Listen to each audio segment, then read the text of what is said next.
him where I fit in, homie. Let me get him where I fit in, homie.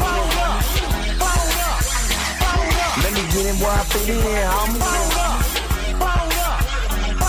Let me get him where I fit in, homie. Who am I but I'm Dre Mac? Came into the game just to sit back. See the space that I'm in. They got me by the Drake cause I'm cold with the pen. I find no diamonds but I still shine. You can dig me cause my bar's mine. My tracks flame like a Damu. The hardest blood on my tongue. Thinking is a warm blue. I'm a throw with a gas leak. Camouflage in the mist but you smell me. One spark then I bet you I'ma blow up. Just throw my name around, get stupid, then you go dumb. No rest for the weary. A bunch of thinking in us, man, but you can't see me. You rather drink than go pull up, but drink a knife through the game, homie. Let me get him where I fit in, homie. Let me get him where I fit in, homie. Let me get him where I fit in, homie. Let me get him where I fit in, homie. I came to eat at the a la carte. Got stripped of a bear, come me brainstorm. Then I come together like a Voltron. Then I pour all the planks, you need Decepticons. Straight rappers over drinks like Cobra. 80s looking for they like. Up in the storage and I'm E-man. Up, down, down, man, I'm cheeky. You a beast, man. I take a beat in. Ninja Turtle rap, turtle plans get defeated. High in the ride, you can call me Night Rider. You can never stop me, cause I'm a guy bomb. Bad attitude like Moroccan, my whole to the A, and I bet you can stop us. LL bad when I go and show up. You can hear the haters in the back. Let me get him where I fit in, homie. Let me get him where I fit in, homie. Let me get him where I fit in, homie. Let me get him where I fit in, homie.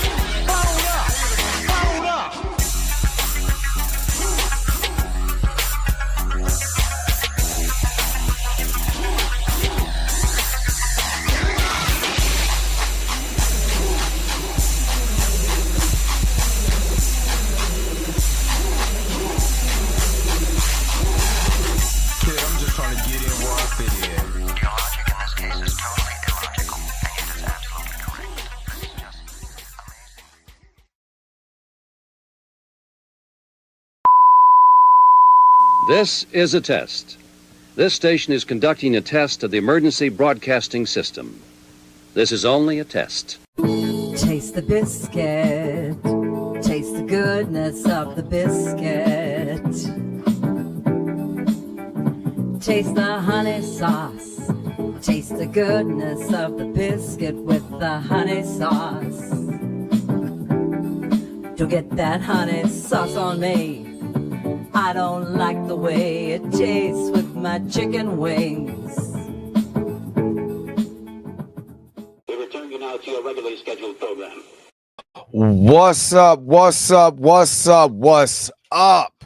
What is going on, everybody? This is your man, Dre Mac, coming to you again with another episode of the Dre Mac Show, 7:30 in the morning Central Time, 8:30 on the East Coast. If you're from the West Coast, get up, get up, get up, get up, get up. Because you already know that the early bird gets the worm. And today we are going through episode 1, 2, and 3 of Ironheart. And I read the comments. Somebody said, why is this short? No, it ain't. It's like for Disney Plus, each episode was like 40. It was 43 minutes, 54 minutes, 55 minutes. And without any post-credit scene. So, yeah, there was a lot going on in this episode. That is not what I just put. There was a lot going on in this episode. A lot. So I'm going to go over it with you today. Hopefully you guys are happy. I'm trying to get this thing Disney Plus together. And it won't do it. Oh my God. Hold up. Hold up, y'all. Hold up. That's all I want. That's all I want. Can we get that? Can we get that? We good. All right. Hopefully you guys are happy. Hopefully you guys are healthy. Shout out to my man Heavy Gang over at the Heavy Gant Reacts channel, but you already know how I do, especially if you've been here before. The real question is,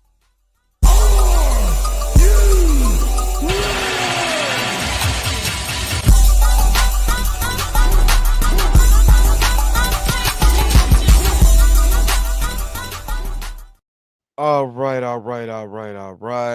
Let's go ahead and give me just a second.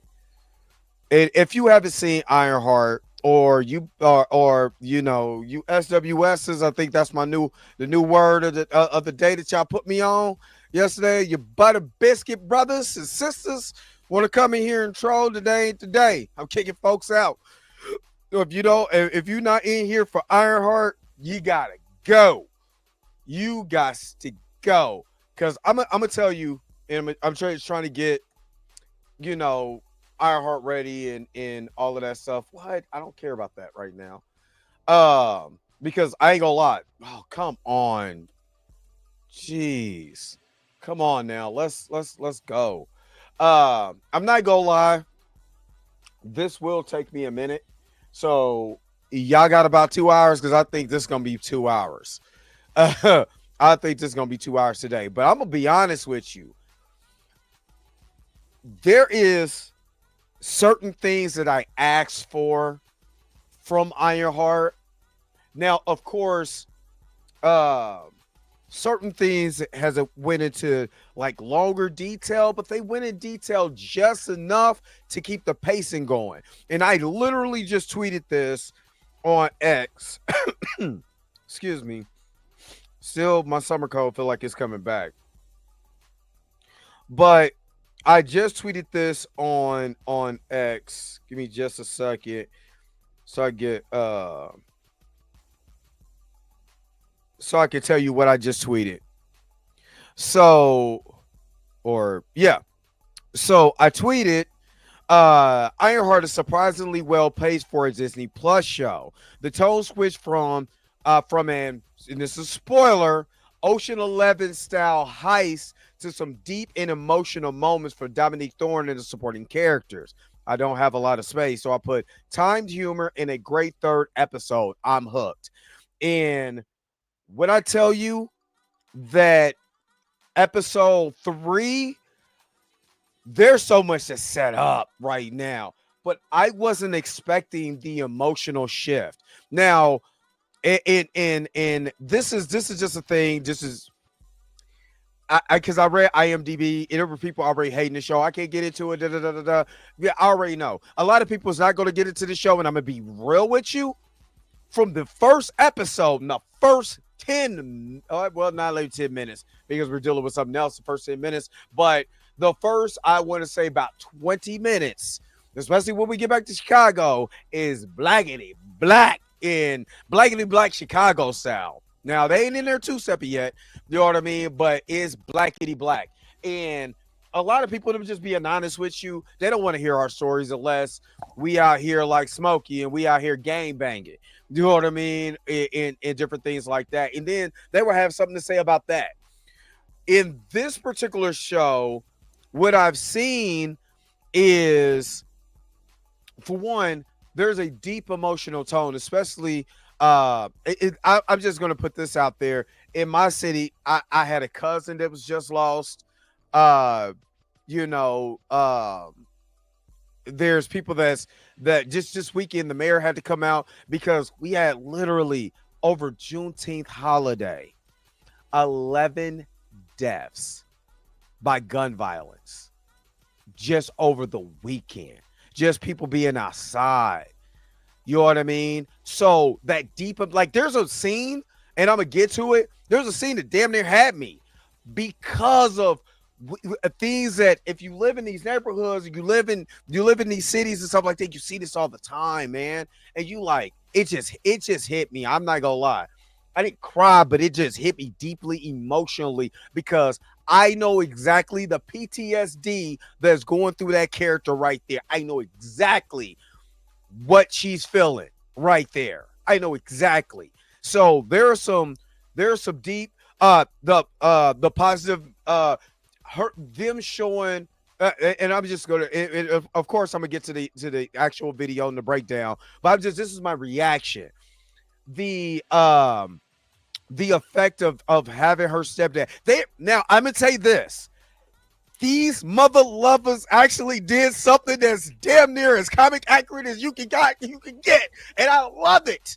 I love it. They stuck so close to the source, not one to one. That's because of the whole Tony Stark thing or whatever. But I'm gonna get to Tony Stark in a second. They stuck to her story. And I said this when people was doing this hate, and I was like, wait, if they stick to the actual story in the comics that Brian Michael Bendis put out, and again, this is a white creator putting this out there, because there is things that was going on. I said this, there's things that's going on that happen in our communities that wasn't really talked about for real, or not really understood. You know what I mean? It wasn't really understood. But when you see it visually, this is no different than Fruitvale Station. When you see it visually, it hits you a little different. It does. It hits you a little different. So the flashback scenes, what they were doing in this show, reminiscent of what they did in the comics, yo, this is actually good.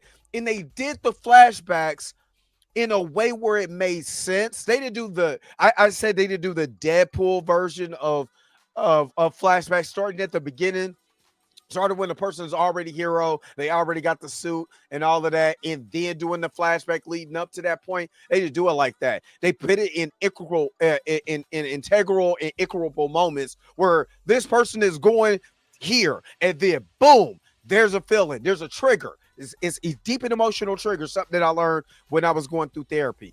Certain places that you go, certain things that you do, certain smells, certain things can trigger a reaction or trigger a memory that triggers a reaction. This is literally, I'm trying to tell you, they're doing something that I wasn't expecting like that.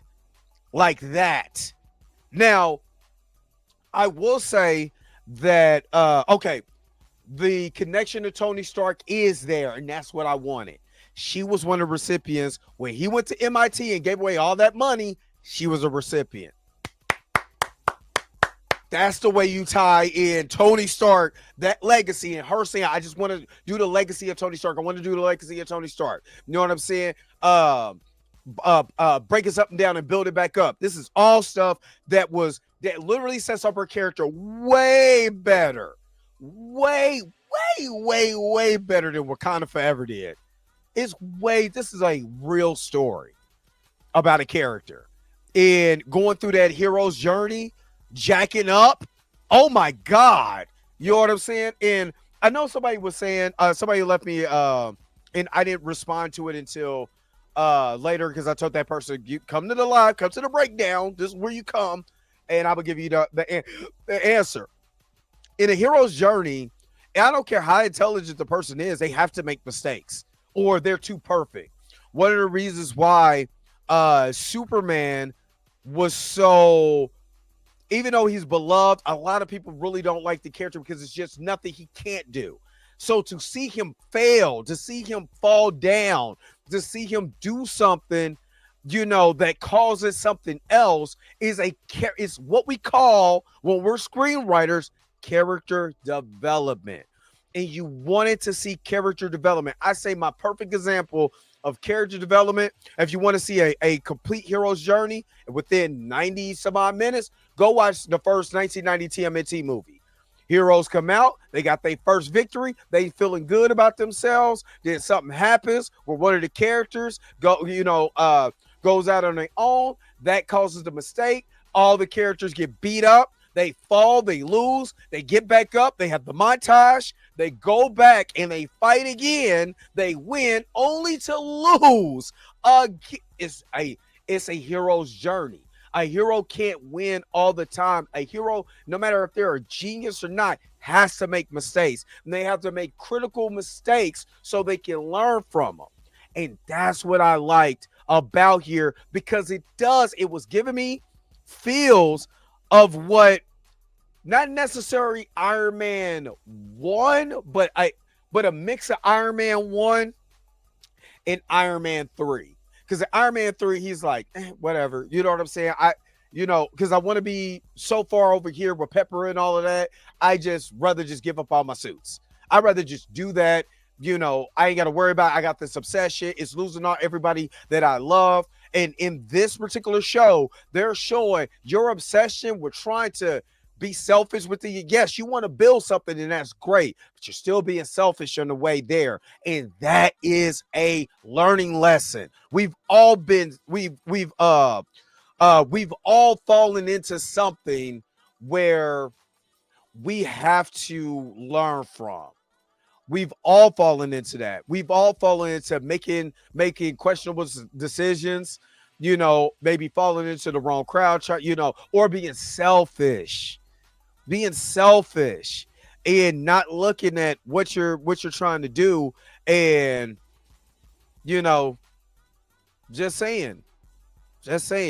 I mean, I've done it, but let me get to all who's in the house real quick, and then we're about to get into the actual video, because these videos, episode 1, 2, and 3, they go take me for a minute to get through. So Marley Morris in the house. Good morning. You guys was up here early, and I had to push it back because I was still watching the show, because I got off of work, you know what I'm saying, and then came home, started watching the show. Did not know there was going to be like 50 minutes episode. First episode was 44. The second episode was 50 minutes. Roughly give 5 minutes for credits.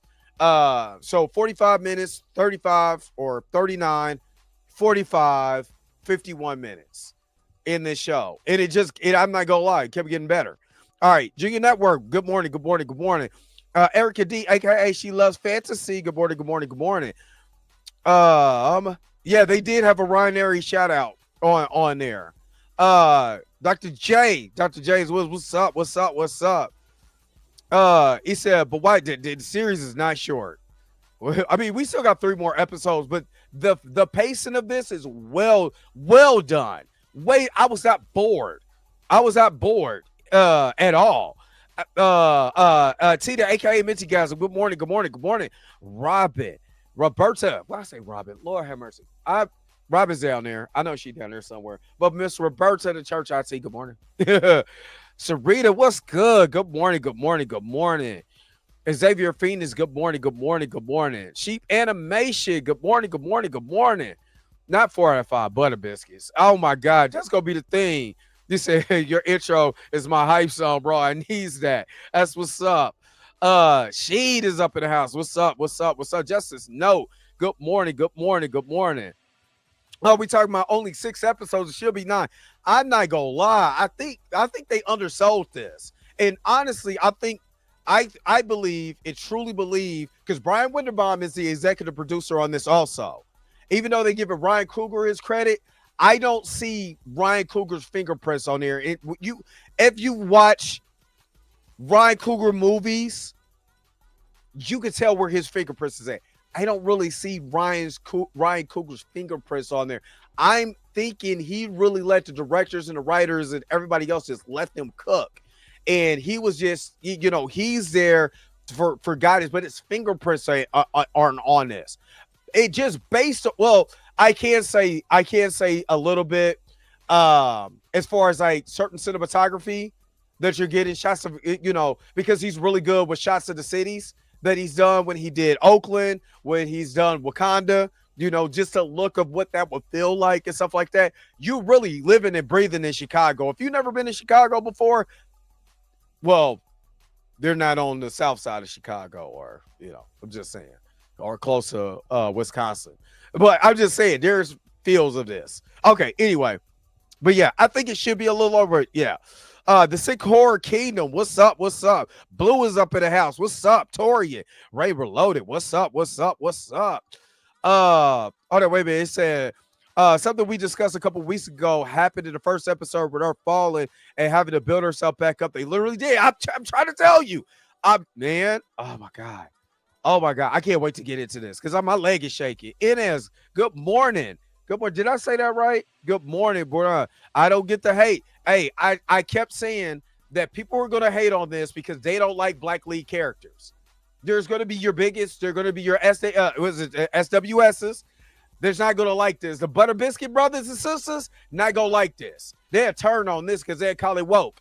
And I keep telling people, anytime y'all come in here in my comment section and y'all use the word woke in the incorrect way, you're never coming back to my channel. You'll never see it again. I'm telling y'all that now. Blizzak. But anyway, yeah, that's the reason why a lot of it's hating. But I'm trying to tell you, the way that this is going, the deep emotional from episode 3, what they're setting up. Oh my God. Oh God. Anyway, I'm getting ahead of myself. I'm getting excited. My bad. But Lee, what's up? What's up? What's up? He said, I would let Drake cook, but the way they set up her MIT departure was trash. Actually, it wasn't. And I'm going to tell you why, Blue, it wasn't. They set that up in Wakanda Forever. That's just a carryover. Everything that they showed that she was doing in Wakanda Forever. So it just came to fruition. That's it. I can't hate that. I can't. That's what we call continuity in storytelling. Because if they did not make her like that, and all of a sudden she was a goody two-shoe after what they just set up in Wakanda Forever, I'm like, wait a minute, hold up. Wasn't her character like this, and now we get to this, and she's different? Somebody didn't watch Wakanda Forever. We would have that conversation, but we don't, because they actually took that conversation and brought it over here. Now she has to suffer her consequences. She's been into school for 4.5 years. It was best. She was bound to get busted. You know what I'm saying? With something. You know what I mean? With something. And it's almost like it's kind of almost like a Peter Parker-ish type of thing, where because what is the biggest thing about Peter Parker? Peter Parker is a tech genius, but this dude getting so many predicaments that gets him fired from jobs, kicked out of school or whatever. You know what I mean? It's always something with Peter. You know what I'm saying? Peter got it bad. You know what I mean? Like Peter, he having it bad, but that builds his character when he becomes a hero. I think they did a Peter Parker-ish type of style with Riri, and for one, I'm not mad at it at all. Okay, Puma Lee, what's up? What's up? What's up? Did I shout you out? What's up, Puma Lee? I'll watch that to replay. Okay, all right. Deputy Thor is killing it. Marvin J, good morning. And I will check that out later. Or I might do that tomorrow. Let me see. Did I shout out everybody? Enrique, what is up? Good morning. Let me see. Did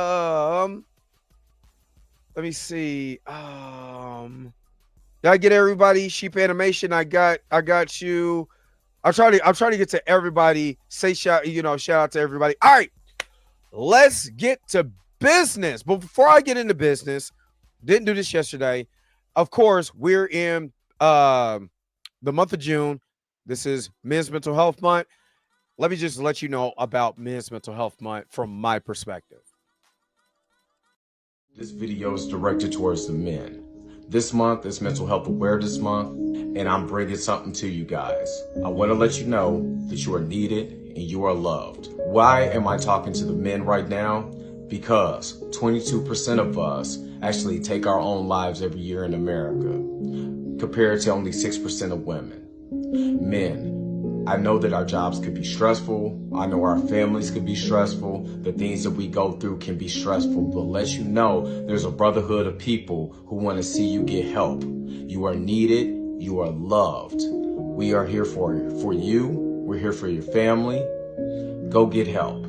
There's nothing wrong with going to get help. You're talking to somebody who kicks depression and anxiety's ass every day, and I'm also a survivor of almost committing suicide. So if you need any information, it's below in the comments. Vibe higher. All right. So of course, any information that you need about any mental health facilities, any type of counseling, anything, I have a link in the description of this video. So, and shout out to all the men who have overcame obstacles and all of that, just by virtue I salute you and shout out to you also. Okay, we're going to transition, but before we transition, I got to shout out everybody who supports the channel, that's plugged into the crew. This is for my investors. Let's shout out the crew. And if you want to be a part of the crew, just watch this. Hold up. Wait a minute. Wait. Whoa. Stop everything you're doing. Go and hit that like button. I know this is probably your first time watching and you probably enjoying everything. Stop fucking on the channel and go and hit that subscribe button so you never miss one of my videos or one of my morning live streams. And for only $2.99 a month, you know you can be a part of the crew. And shout out to all my crew members that been holding it down for Dre Mack and the crew since the beginning. All right, back to your regularly scheduled program, now in service. Go. Bye.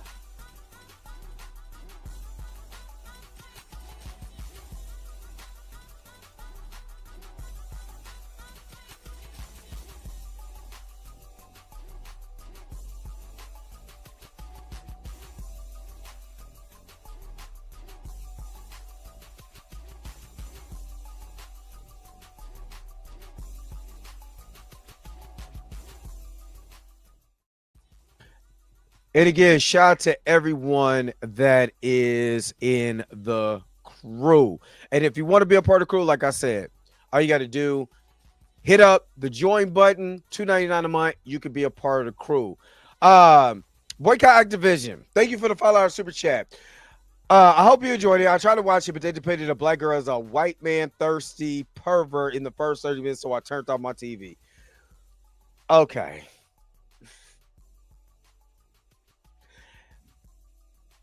Okay. I don't have words for that. Just because the girl like Thor, you know what I mean? Like, I mean, what am I supposed to say? I don't know. I didn't look at it that way. If that turned you off, you miss a lot of good stuff, my brother. You miss a lot of good stuff. But again, thank you for the $5 super chat. Let me give you this. Gang bang. Gang bang. Gang bang. You are truly amazing. Gang Thank you for your super chat. Gang bang. Gang bang. Yeah, I don't know what to say. You know what I mean? Like the girl like the Thor. I don't know what. There's plenty of women that like Chris Hemsworth. What I'm supposed to. Whatever. If that's what made you turn your TV off, hey, do you? I don't know what else to say on that. Yeah. No, she's talking about Natalie, you know. So, hey, look, I've said some wild stuff, so I can't talk about nobody. Anyway, let's transition over so we can go ahead and get episode 1, 2, and 3 out the way, because this is gonna take a while. Until then.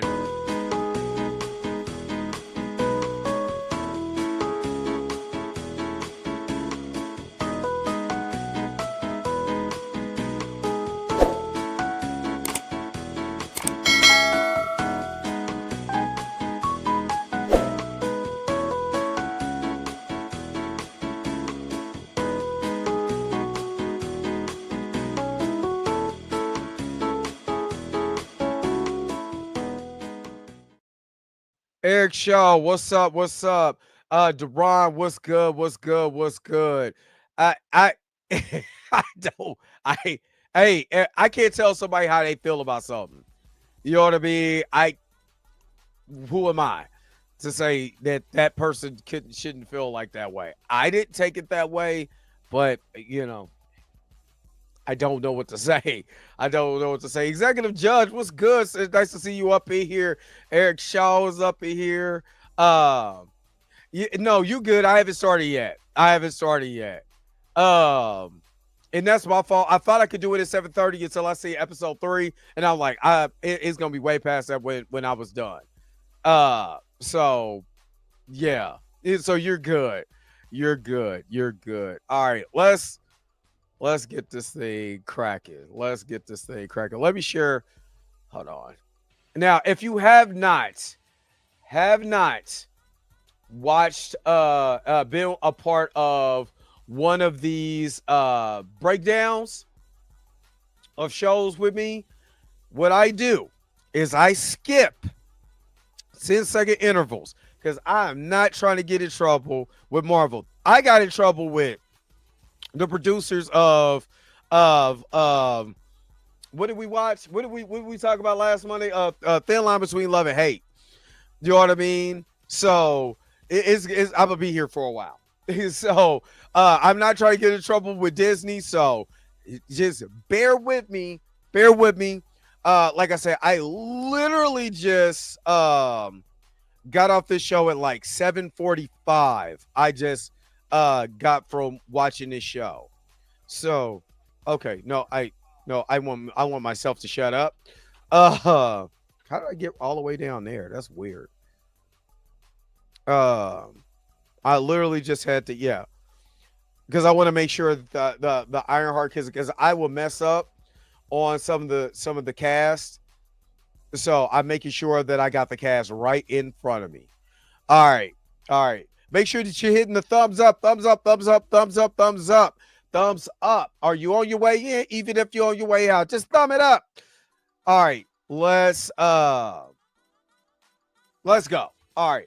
So this episode starts off with flashbacks of Riri and Natalie. These are not really good because this is her talking into her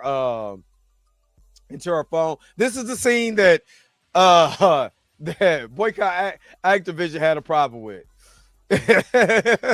when they were talking about what they want to do or whatever, and she was fangirling out about Thor.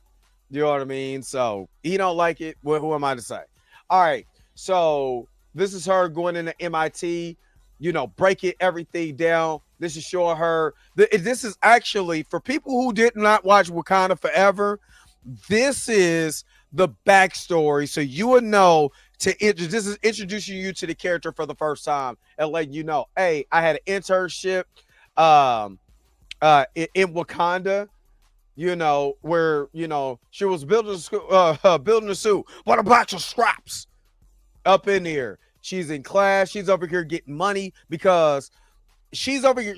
Again, in Wakanda Forever, they showed that she was over there getting money. You know what I'm saying? Helping people out with their homework, doing projects, all of that, all of that stuff.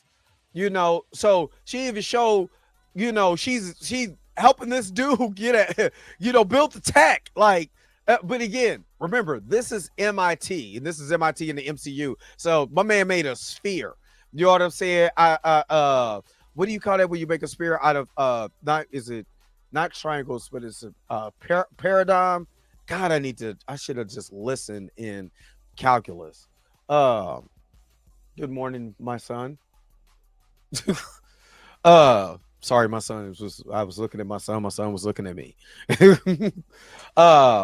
This is her trying to use brains. She's literally already showing you. And again, let me show you something. For those who were mad about, wasn't showing her being a genius. What is this? What is this? And this is a shout out to Shuri. If Shuri goes to be the griot, there's your Easter egg right there. Right there. I don't know if you can see, right? The griot, that's what she becomes in the comics. Once she became, they got, went through the whole Black Panther thing with Shuri, she becomes the griot. And she's way doper in that lane than she ever was as Black Panther. And I hope really they do that. But you can see she's taking notes and all of that in here. Like, I was even looking at the board. She's looking at Iron Suit artificial intelligence. There's the same type of reactor that Tony Stark made, but you see all the question marks about it. I mean, she got equations after equation down there. Stuff I don't know. I don't know what none of that stuff is. I'm gonna let New Rock Stars or somebody. Oh, that's why this makes sense. I didn't notice this. Do you see that she has the barf technology? This girl recreated barf. I did not notice this while watching the show because I'm trying to catch stuff. It's moving. That's why I like to, you know what I'm saying, to watch this in this way. She recreated the barf technology. If you remember in Captain America Civil War, the barf technology, he was able to use the holographic technology to recreate memories in a whole 3D print. So they had Tony Stark over there, play on the piano, and he was talking to his parents. That was the last memory he had. Remember, he was talking to the MIT students about barf, and it was just a little technology. Remember, Mysterio was the one who created barf and all of that. They snuck that in. I did not notice that. I did not notice that. Yep, for the September Foundation Fund. Thank you, Ines. They hooked that. Hey. Is all I said was, as long as they connect Tony Stark to, Lord have mercy, son. Yeah, you're gonna have to put that up. You're gonna have to put that back. You're gonna have to put that up. But as long as, and the teacher was asking for money too. But as long as they connected Riri, which they said Riri went to school in the comics. She went to MIT at 15. She graduated, went to MIT at 15. So she was in that whole entire auditorium when they was giving away that money. They're showing you that's why she was a part of that program. And they actually she was a part of that program when you get to the dean and all of that. But she was just doing a lot. So I got to give them their props for this. Matter of fact, I'm gonna go a little slow. Yep. So again, this is over the backstory, but she was literally trying to recreate that barf technology. That she actually did it. She actually recreated that, which is dope. And again, Natalie comes from the comics. All of this story, a lot of it is from the comics. A lot of this story. That this is her talking to the dean about what was going on. I know that's the guy for Community. You just gonna leave it there, or you gotta go. My son, love you. Just gonna bust my stuff and just leave it. Just thank you. So just dropped all my shoes. You know how much these shoes cost? But anyway, so I'm sorry, Miss Roberta had a $10 super chat. My bad. All right, I didn't see anything wrong with that scene regarding her fantasizing about Thor, although the Norse weren't known for their cleanliness. Oh my Lord. Thank you so very much for the $10 super chat. Let me give you this. You are truly amazing. Thank you for your super chat. Thank you so very much, Miss Roberta, for that $10 super chat. So they were basically trying to get her out of school. Basically, all the stuff that she was doing caught up to her. Using the facility to build her own. Basically build her own tech. She was out here hustling. They knew all of that, and they kept her in school because of her intellect. They still kept her in school, but the dean was not having no more of this. Sometimes you've been in there for 4 years and you giving out inspection. I don't want to hear that mess because you're not doing what you're supposed to do. You have the intelligence and all of that, but you're not doing what needs to be done to get you where you need to be. And you know what this reminds me of? Remember Ghostbusters? I'm talking about 1984 Ghostbusters. If you don't know what Ghostbusters is, 1984, then we need to have a conversation. But remember, in the Ghostbusters, they were mad at for one, they were using a lot of the facility for Ray and Egon was using a lot of stuff for paranoid activity, and Peter was using it to hustle, right? So when the dean finally kicked them out, now mind you, they were professors and stuff like that in the movie, but they still kicked them out, which forced them to go into business for themselves. Remember, they had to take out 3 mortgages on Ray's house to be able to get the capital, to be able to, to get the fire station and all of that. This is what that kind of gives me them feels of. When you have characters that's basically get kicked out of their comfortability and now they got to do it on their own, that's what this is starting to feel like. And they had to go get capital. They had to go get bread. Everybody looks at the Ghostbusters as heroes, when Peter was literally using his mind and all of that to get chicks, and being a creep. So I'm just saying, before we go, and I'm not going to judge her harshly as far as when we get to the activity, because I kind of understand exactly why she did it. And I'm going to explain why she did it. But the day was like, you got to go. And he was like, you got to go. And this man was trying to make self-heating hot dogs. He should be gone. You know what I'm saying? But she was like, this is bull crap. We ain't go we ain't go do that, so you're getting expelled. So she went and it was like, well, you got to get all your stuff, but you can't take the stuff that you built here. And she built that Iron Man suit, and flew up out of there, which had the AI from the school, which is funny because this reminds you of the clip. I think we called him Clippy from the old Windows, the Windows little thing. But yeah, that's what it kind of reminded me of. Her suit kind of stalls out right before you get there. But again, what I got to give a props for, 773, they showed a lot of Chicago in this. Now we get to our heist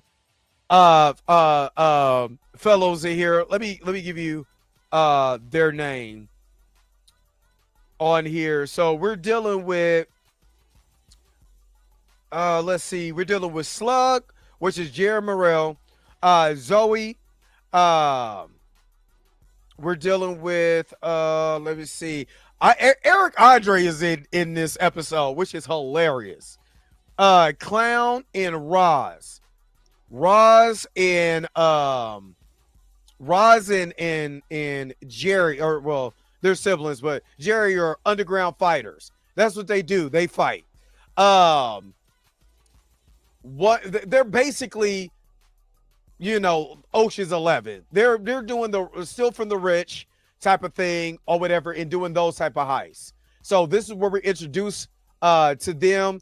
Eric Andre is hilarious. He's up in here doing this thing. He's supposed to be a tech genius.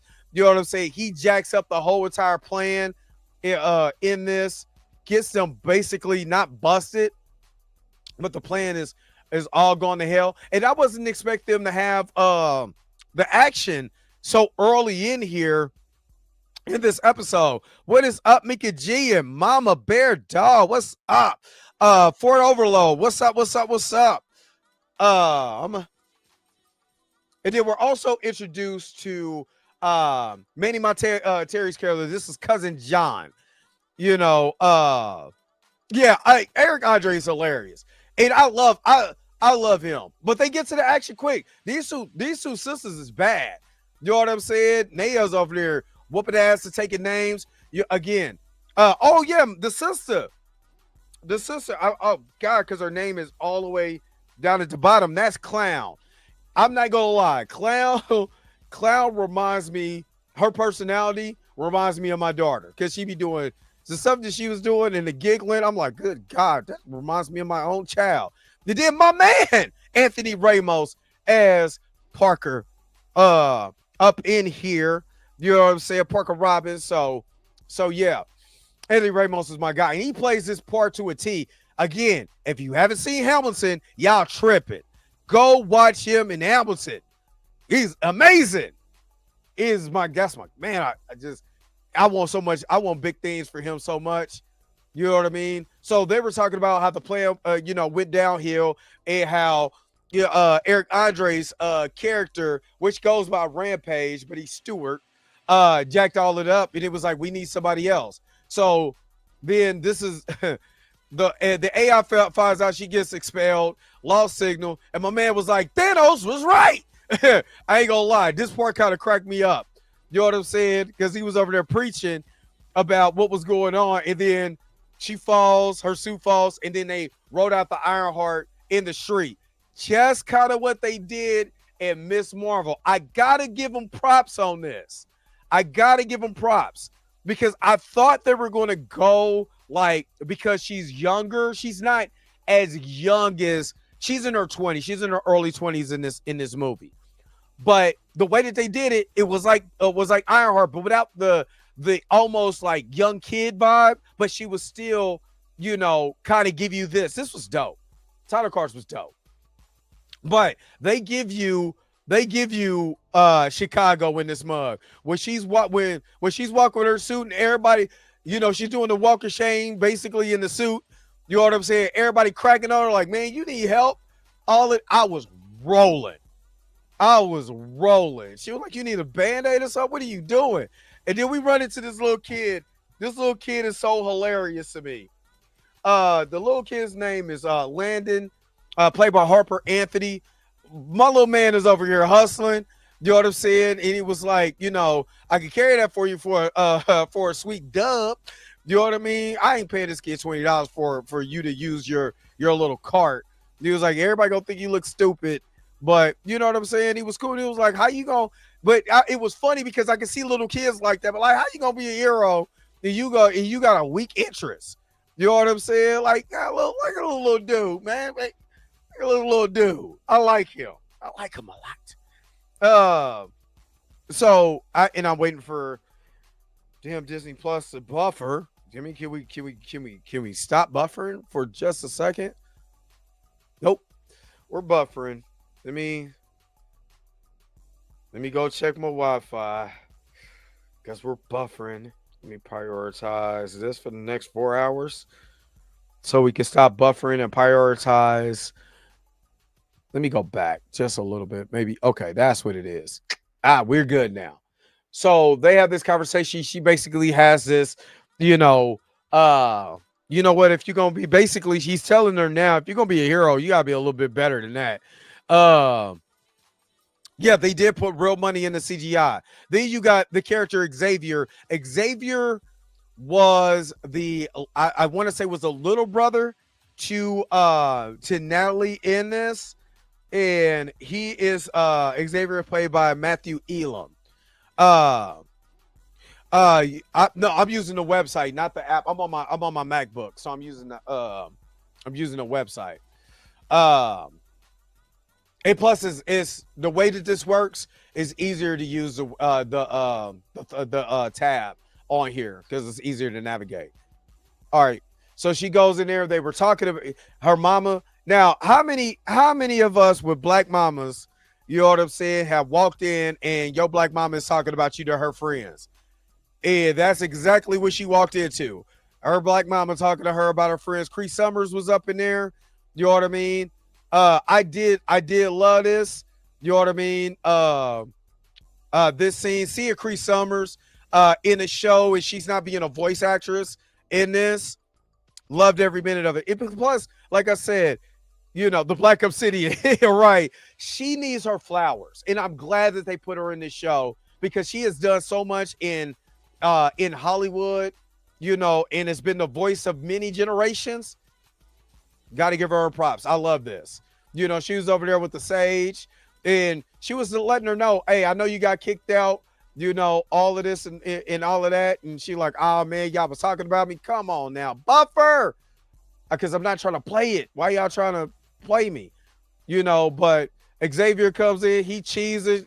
She got a little thing for him. He over there smiling too damn hard. She got to feel a little thing for him. You know what I mean? And of course, they share that common bond with Natalie, his sister. So I think this was dope. You know, so she was trying to escape all of what they were talking about. So they were over there. Oh my goodness. Stop about the buffering. Okay, because I'm playing it. So, because I want to try to get some of the stuff. Never mind.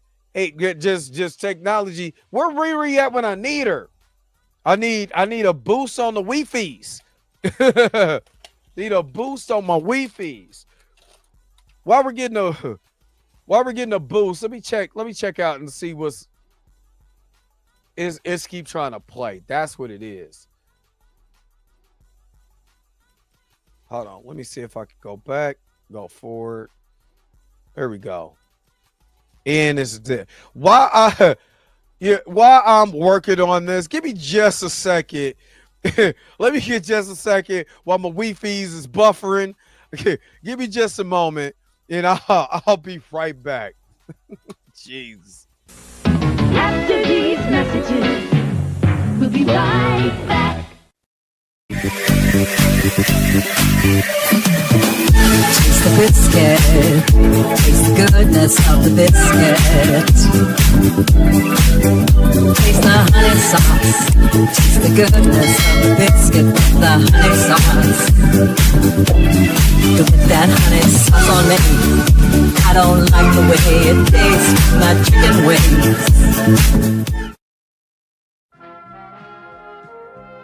We now return to the Transformers. All right. I think I got everything fixed. With this, because they have history, and you could tell there's tension. It's not like force. It's not like she jumped in his arms and tried to give him some, and then you don't have no backstory to that. With their connection to Natalie, and especially if you listen to the dialogue when they're talking about Natalie, and remember, her whole thing was she was there when Natalie passed. You know what I mean? So they have I hate to use this word because it got overused in red pill and blue pill and orange pill. Trauma bonding. They're bonding or they're just bonding over the memory of her deceased best friend and his deceased sister. And they kind of have a little chemistry with each other. They probably always had that, but it's just now, since she's back home, she's now you're starting to see that being explored just a little bit. So yeah. And exactly, I agree, Executive Judge. I didn't see like he's just trying to smash. You know, like this is, you know, or it's a forced relationship, like they're forcing this romance. It's not even nowhere close. It's almost like a little puppy love a little bit. You know what I mean? So yeah, they have this conversation, you know, about the memory of her. Now, oh Jesus, Lord have mercy. I paid my bill. What are you doing? I paid my bill.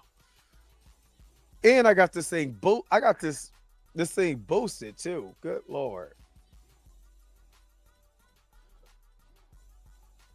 Hold up. Give me just a moment. God, this never happens when I'm not doing anything, but hold up. Yeah. No, that'll be all right. Okay. All right. So we're back. She goes and this is Gary's garage now. Gary's auto repair. This is, and I didn't catch this really the first time because I was so busy looking at other everything else. That's Gary's garage. That's her stepdad's. This is the best Wi-Fi company, but again, you know, I normally do this earlier, so the Wi-Fi could be being used. But anyway, so Gary's garage is her stepdad's garage.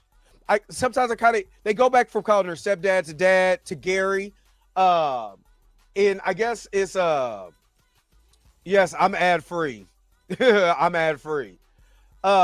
So I think they're going back and forth, you know, with that, because it just to not confuse the audience and let you know who he is. And this is the mural, and they're showing them the mural of Gary and Natalie. And again, this is right next to his old repair shop, where, if you remember, Wakanda Forever, she did have that Barracuda. That's where she used to build it at, and they tie it back into that. What up, Rashad? Was good. So, all right, and then now she's starting to have flashbacks. This is where you start to get the flashbacks of her and Natalie together. And again, this is something that we've seen in plenty of cities in America where it just, you know, and this is not, they weren't doing anything. And then they lost their lives to gun violence. Thank you, Tina. I'm glad you said that. So many of these murals are all around Chicago because, like I said, there was a part in Chicago that was so entirely deadly. It was like some of the deadliest times in all of Chicago where they start calling it Chirac. You know what I mean? So yeah. So, but she's just having those flashbacks. She just, misses her stepdad and misses her best friend. So again, he gives her an actual mixtape. Now, I don't know if any millennials or what is it? The new generation. Are y'all really listening to tapes? It nowadays, y'all listen to tapes? You know what I mean? Because I'm just saying, I'm just asking. Because she gave him a whole tape and some old school headphones. And my man, John was not John. Yeah, is it John? My man was yeah. Cousin John was over there scoping her out because again, Parker needed to find another tech genius because Andre was a liability. So now that's why he's going after Riri. So she goes over to this pick and pull. She's over here looking for a different part. She is taking, car parts and using them to build her suit. So to this guy, I think this is Paul, I think this is his name. I don't want to, being honest with you, I probably messed that up. But he was like, oh, yeah, I remember when you was just a little kid and you and your dad used to come in here and all of this and all of that, and she was like, I just need some parts. I mean, you gonna lie. But they did show her, her in this little exposition, because it's a little bit of exposition in here. They show, I was trying to get to it. They show her being the youngest student to ever graduate to get accepted into MIT. They show pictures and stuff like that of her. So that was cool to be able to do that. Yeah, Tina, I feel you on that. He was like, I have my mom's old Meatloaf tapes. This is nowadays. So I'm just saying, is the newer generation, because this is new. This is happening right after Wakanda Forever. Is the newer generation using tapes? That's why I want to know. You know what I'm saying? I just want to know because I remember using them. I had 4 or 5 Walkmans back in the day. I'm just saying, is the new generation doing that? Like, that's kind of dope. So my man came in there, put money on the table, like, nah, you ain't got to worry about that. I'm paying with cash. And it was like, do you want your change, Riri? But so he was like, and this is showing, again, this is just an exposition, but it was showing all her pictures on here. And again, this was a place that that Gary was going to be able to get his parts from. And again, Southside, oh God, boy. Whew, I gotta take a little step back. Because this is why that whole Chirac thing and Tina understands that anybody, I think the horror kingdom understands this. There was a portion in Chicago where there were kids getting clipped. Like I'm being real with you. And me being in Kansas City, I got a connection with Chicago anyway. You know what I mean? Because my auntie's dad is from Chicago.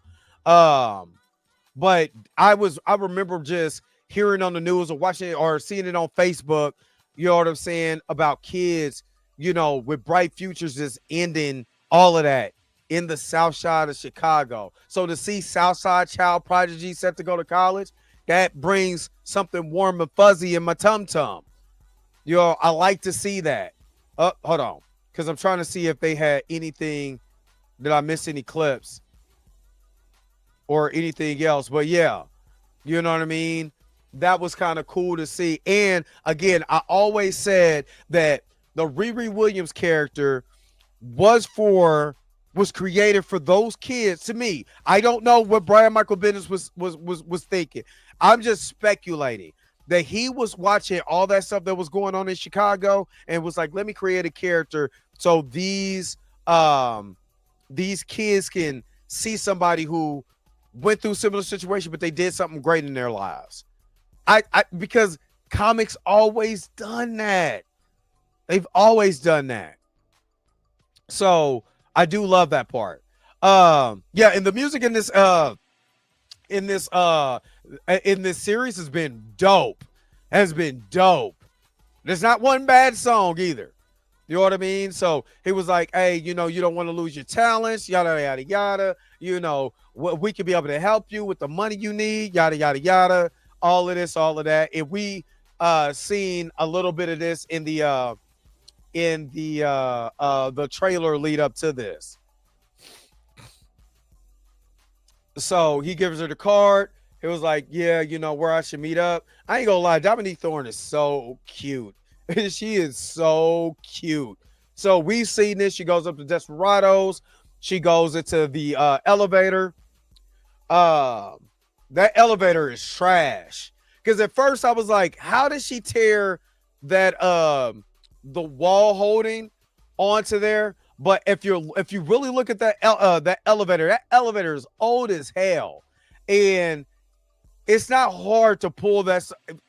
Working in the auto industry, you'd be surprised how that stuff is made out of. It's not made out of steel. That it's made out of aluminum. You know what I'm saying? It's or aluminum steel like alloy. Basically, it's like a little. It's like 70% aluminum, 30% steel, and it's really not that hard. Because at first I'm like, what? I'm like, wait a minute, they use it all my shafts. I'm thinking about conversations that I had at work. I'm like, dude, that's anybody could have bent that. I was tripping about it at first. We're like, oh, never mind. This is the same stuff we use. Let me shut up because I've been start telling people what we use on our cars. But she was like the 30-second countdown. She started going into work. You know what I'm saying? Start doing her thing. They over here watching. We didn't see this part. We didn't see them watching it. You know what I'm saying? So they watching it. You know what I'm saying? Breakdown or whatever. You know what I mean? Eric Andre was like, I could have did that. And she starts breaking everything down. He was like, oh, snap. He know his job is sick. Like, oh, snap. I'm going to get fired. So she ended up building it up. They all cheering her on. She comes through. My man takes off the hood. I ain't gonna lie, man. My man looks like Count Dracula with that hair, though. With the hair and that hood on. But honestly, it's still kind of dope. So she comes in. Parker Robbins introduces himself. He was like, you know, basically, we can use your talents. This is the crew. Basically, this is some Ocean 11 type ish that they trying to do. And he was like, nah, you know, I ain't with it. You trying to kill people. You know what I mean? So until she pull out that fat stack, and trust me, when somebody pull out a wad full of cash and you kind of trying to do something, my man looked like Dracula. I'm sorry. When he took off that hood and all you see is a red cape and that hair, he looked like Dracula. But he's still my guy, though. It's Anthony Ramos. He's the hood. You know, he was like, you ain't got that kind of cash. He was like, oh, yeah, all right. I got that cash, but you want to do something special? Look, I'm going to give you this fat stack. This is about 10 racks. You know what I mean? I put this 10 racks in your hand, and it's like an advance. So what you want to do? You know what I mean? So he gave her that smile. They shook hands. Bam, she's, you know, he was like, get that suit ready too. So, all right, SKNL,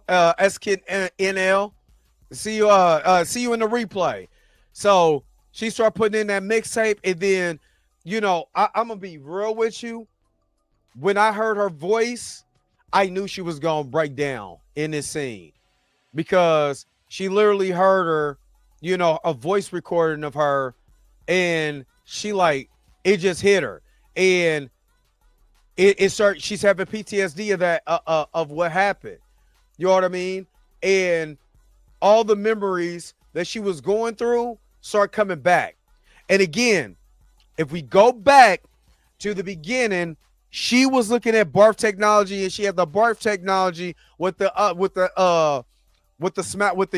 upside down face. So she was trying to take the barf technology, but use it as an AI interface to be able to power up her suit and make the suit more intelligent. So basically what she was trying to do is upgrade the actual suit with different technology. So with this being triggered in her subconscious about Natalie and Gary, this literally triggered everything that she, that she needed to do when she started to use the brainwaves scanner to download her brainwaves into her computer. This is literally exactly what Tony Stark did. If you go back and look, it's literally, and yet Natalie's gorgeous. Natalie's gorgeous. And oh my God, the amount of melanin. And I'm not gonna lie, this scene got me. This scene got me because, it is sad because as a father, there's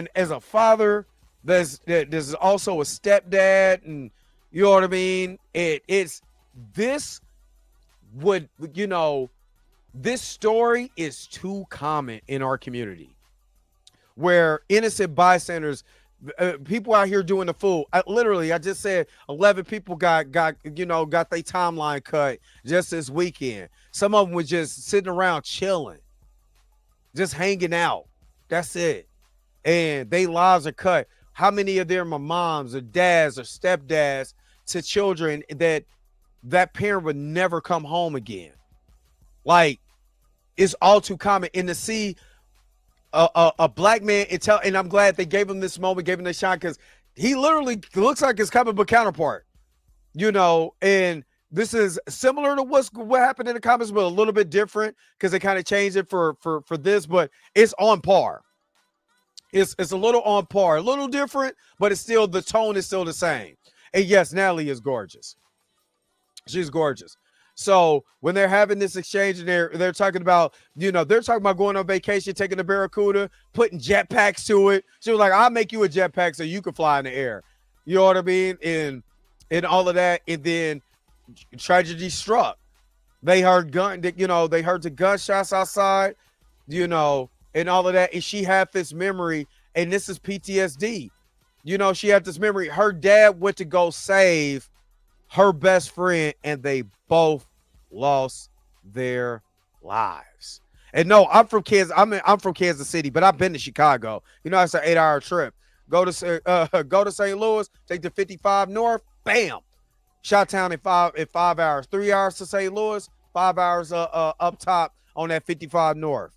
You know what I mean? So still plan on going up to Chicago for a weekend though. You know what I mean? So yeah, Natalie did freeze, but that PTSD, the last sight that she seen was her father and her best friend lose their lives, and he went to go save her. He died a hero. Let me say that again. They portrayed the black man dying a hero. Even though he lost his life, he died a hero.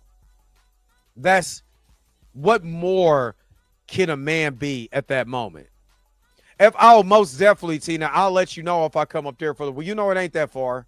It ain't that far. Matter of fact, I probably could get there 7.5 hours, but don't tell nobody. Oh, no stuff? That's what's up. That's what's up. You said I might take that drive, Dr. J, boy, if I swear, if I wasn't working, if I decide not to work next week, because we got layoff for the plants, all the plants are laid off, but because I'm a repairman, I got to go and, do my thing. So, oh yeah, Puma Lee. But boycott activation. I could pull up a list of people just in my neighborhood, just in Kansas City, that have lost their lives, that are black men. This is we got to stop. This is escapism, but we can't fake reality. And I'm gonna stop it. I'm gonna pause for just a second, because I want to, because I'm not upset at what you're talking about, but if you know that in our neighborhood, we're the majority of the black men are the majority of the ones are getting cut down in our neighborhoods. If we want our fantasy, but we got to still live in reality. And we got to tell stories that reflect that reality. If you like Bitterroot, then why is this any different? You know what I mean? And in Chicago, at that particular time, there were so many black men dying in Chicago, man. So many boys, men, young men got their whole lives ahead of them. The stuff with King Von and all of that, man, that's not fake. We can't fake that. We can't act like that doesn't happen. And again, you also got to understand that there are people that get cut down that have no business being cut down just because it was at the wrong place, wrong time. I'm gonna just tell you this. If you ever come to Kansas City, one of the most famous landmarks in Kansas City is 18th and Vine. This 18th and Vine was that small little all-black area in Kansas City. Even though in Missouri, I know Chicago has theirs too, because we're the home. Chicago, St. Louis, Kansas City, home of blues and rhythm and blues and jazz. You know what I mean? Are those three cities? Also Memphis. Can't leave out Memphis. But when you look at that area and you see nothing but black people, and I was just down there 2 weeks ago, just hanging out. Got my car down there. We over there, you know when you bring out your cars, you sideshowing and all of that, 2 miles an hour so everybody sees you. We all doing that, right? The very next weekend on Juneteenth, to celebrate the day that the Confederates went down to Galveston and said, "Hey, do you know y'all free?" 11 people were cut down in my neighborhood, because this is still my neighborhood. We can't ignore those stories. We have to continue to tell these stories, because these are the people. She needs her daddy right now. She needs her best friend. She can never get them back. Not the way that she really wants them. Now, just think about people who have to deal with that reality every day, that their parent or their friend, one of my best friends in high school, his life got cut short over shoes when they were still jacking people for shoes. I see his brother every day, and every time my man Justice Stanley's birthday comes up, we celebrate him, because that's my guy, even though he's no longer here. My cousin Eddie, chopped down for nothing, for words, for emotions. That's something that we got to fight against in our own neighborhoods. If we say Black Lives Matter, that means it matters for us, to us. Us killing us. That's our own injustice. That's the things that we got to stand up and say, but damn that. And I got to give the props to every black leader that came out and said we would not have that anymore. They came out and stood in solidarity for the ones who are not here, that lost their lives senselessly during Juneteenth. That's what it's about. So I'm not mad at them putting that in there, because it's our reality, whether we like it or not. It's not a stereotype. That's reality. All right, let me keep going. I'm sorry. But she's having this flashback in his heart. And then she starts talking about, why did she clean out, her stepdad's garage, how you would liked it. She also has to understand, and I know they're going to get to that. She's also a grieving widow twice. Her daddy, Riri's dad, passed away when she was a baby, or was she a little kid? I think she was like 5. When in the comments, I want to say was she 5? When she passed, when her father passed, and then her stepdad gets tragically gunned down, and he's gone. The mother, is trying her best to hold her mental together, and she has to deal with that. Do you know what I mean? She has to deal with that. So and that's always going to be a dynamic, but I think they're going to get to that. So we're back with cousin Johnny and Parker. He's getting ready to tattoo his back, and then we see all the lines from the hood. He was like, "Man, I can't keep doing this to you. I can't keep doing this." You know what I'm saying? It's like tattoo in the back, and the veins is coming out, and it's all wild and nasty. Gross. So she's up in there. She's perfecting her. I got to give her props because, man, I don't even want to take the shocks out of my car right now because I deal with fixing stuff, or doing this and got to repair this and expect that. I do that with every day. And then I got to come home and do my own stuff. No, I don't want to. But she's up there perfecting the Iron Man. He over here getting tattoos over his veins. It's just nasty, and this is where she starts to think about doing the interface. So she gets her preparation, and this is where she hooks up the technology to do the brainwave scan, to her computer. And when she takes out all the power, she was like 4 hours. So he goes in. It's like the cape was calling it. Like when he goes in there and holds up the cape, which is crazy. He got this whole room for a cape. So, and whoever he's talking to, Mephisto, so he has a higher power that he's talking to.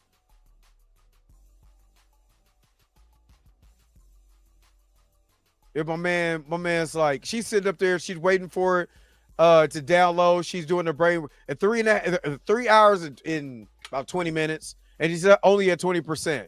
But this is the brain mapping. This is literally what Barf was designed for. So she goes and starts, and again, she starts falling asleep. She's having memories and stuff like that of her best friend. So she's subconsciously thinking about her best friend all the way into the morning because she fell asleep. So when she's at 100%, she's like, oh, snap. She wakes up and I done fell asleep like that. She wakes up. She was like, oh, snap. We at 100%. And then she created her friend. And she like, oh, snap. How are you here? And she literally starts freaking out. Like, she's like, Natalie, is she? And again, remember, we've seen this technology with Barf before. And before anybody was like, oh, well, how did she get the technology to be able to do it? She was part of the program. She was part of the program. She just took it to the next level. And she was like, who you think it was, bitch? But again, two best friends, I most definitely can see them talking like this. And she like, oh, snap. No, I'm tripping. And then that was the end of the episode, of episode 1. Again, what did you guys think about episode 1?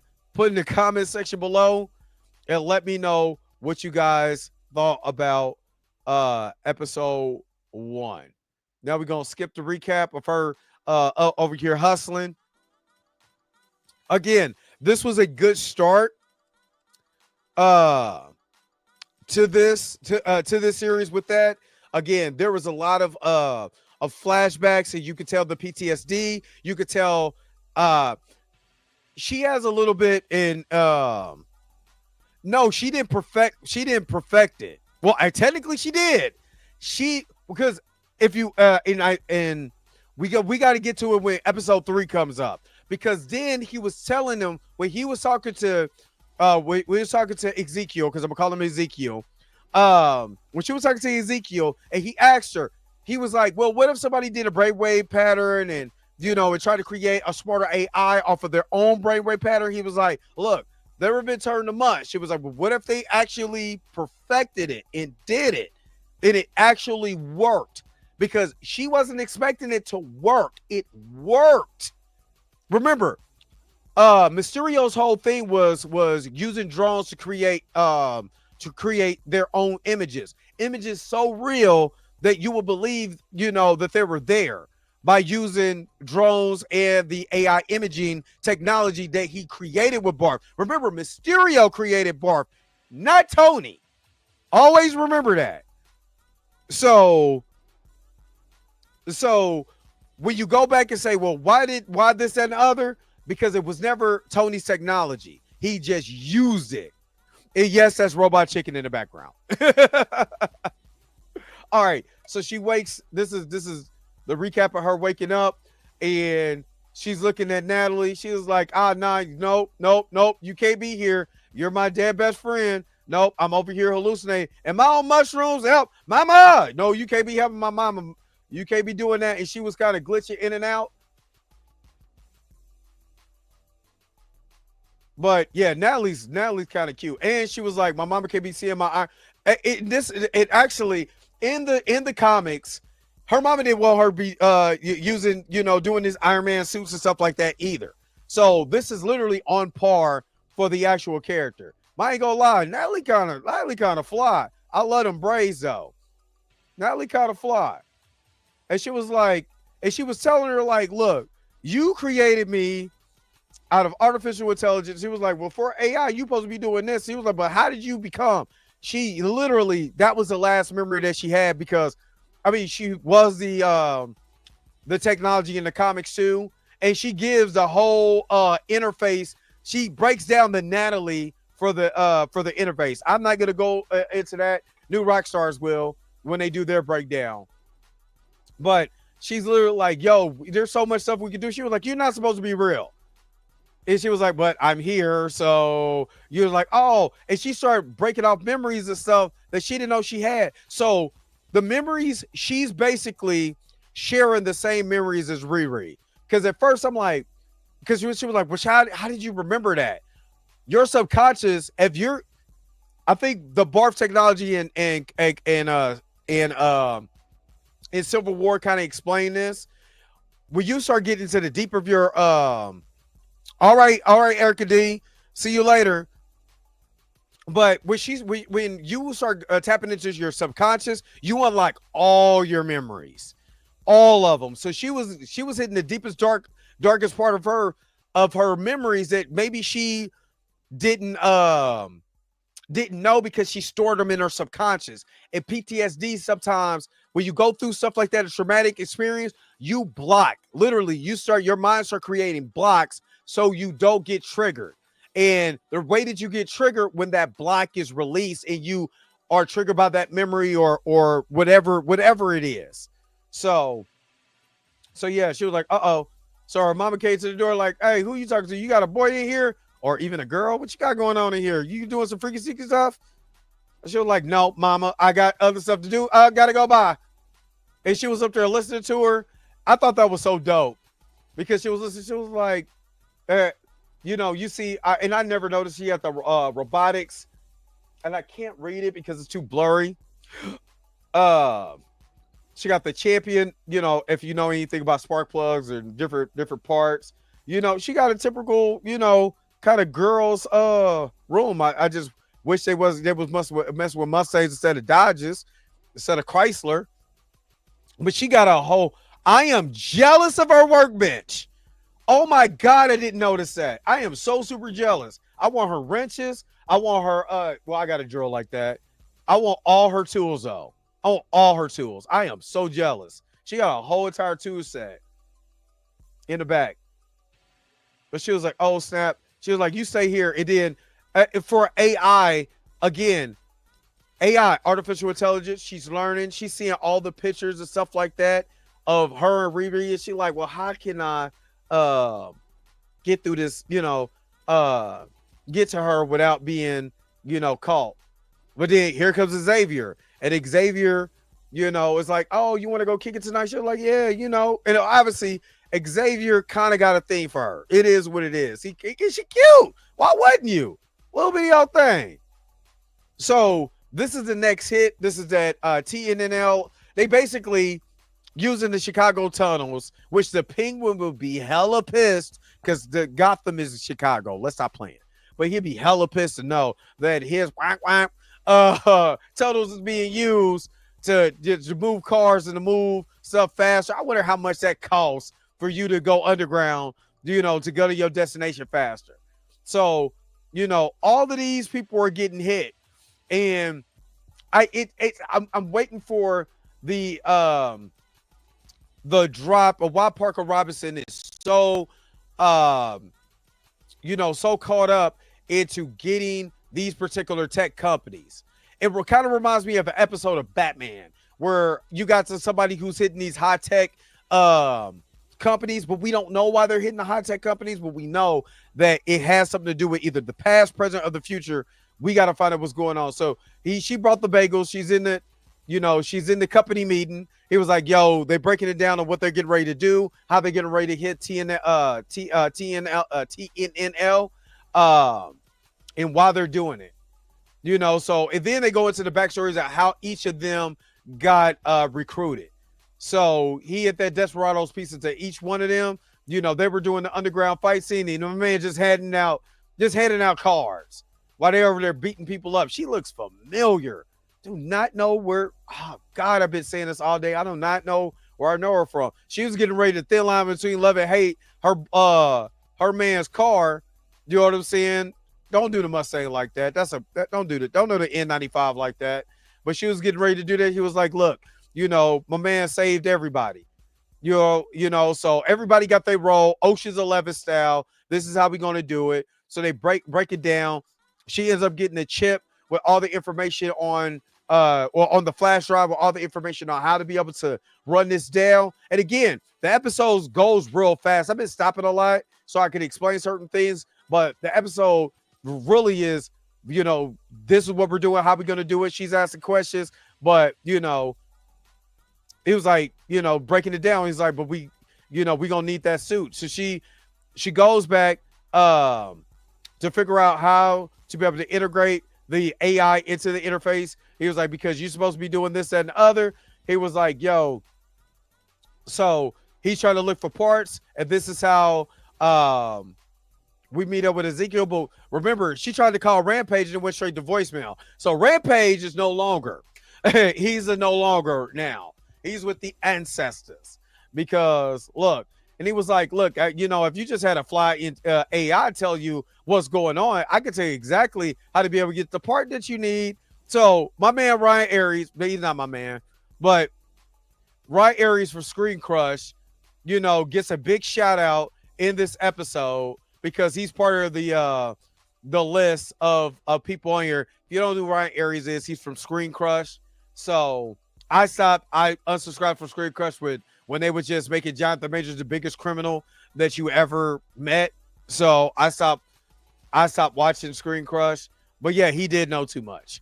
Just so, but and he could snitch because somebody took his stuff. But he was like, yeah, I got somebody that you could find.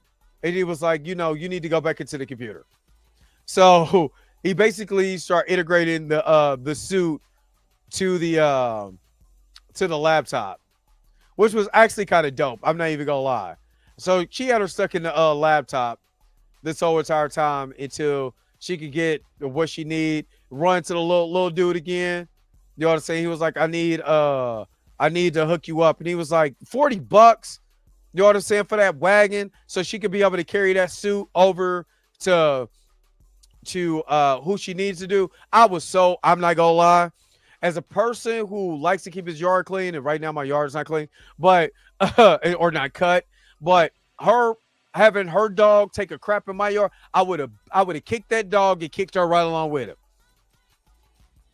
Yeah, and this is Joe, aka Ezekiel, which we'll learn later on.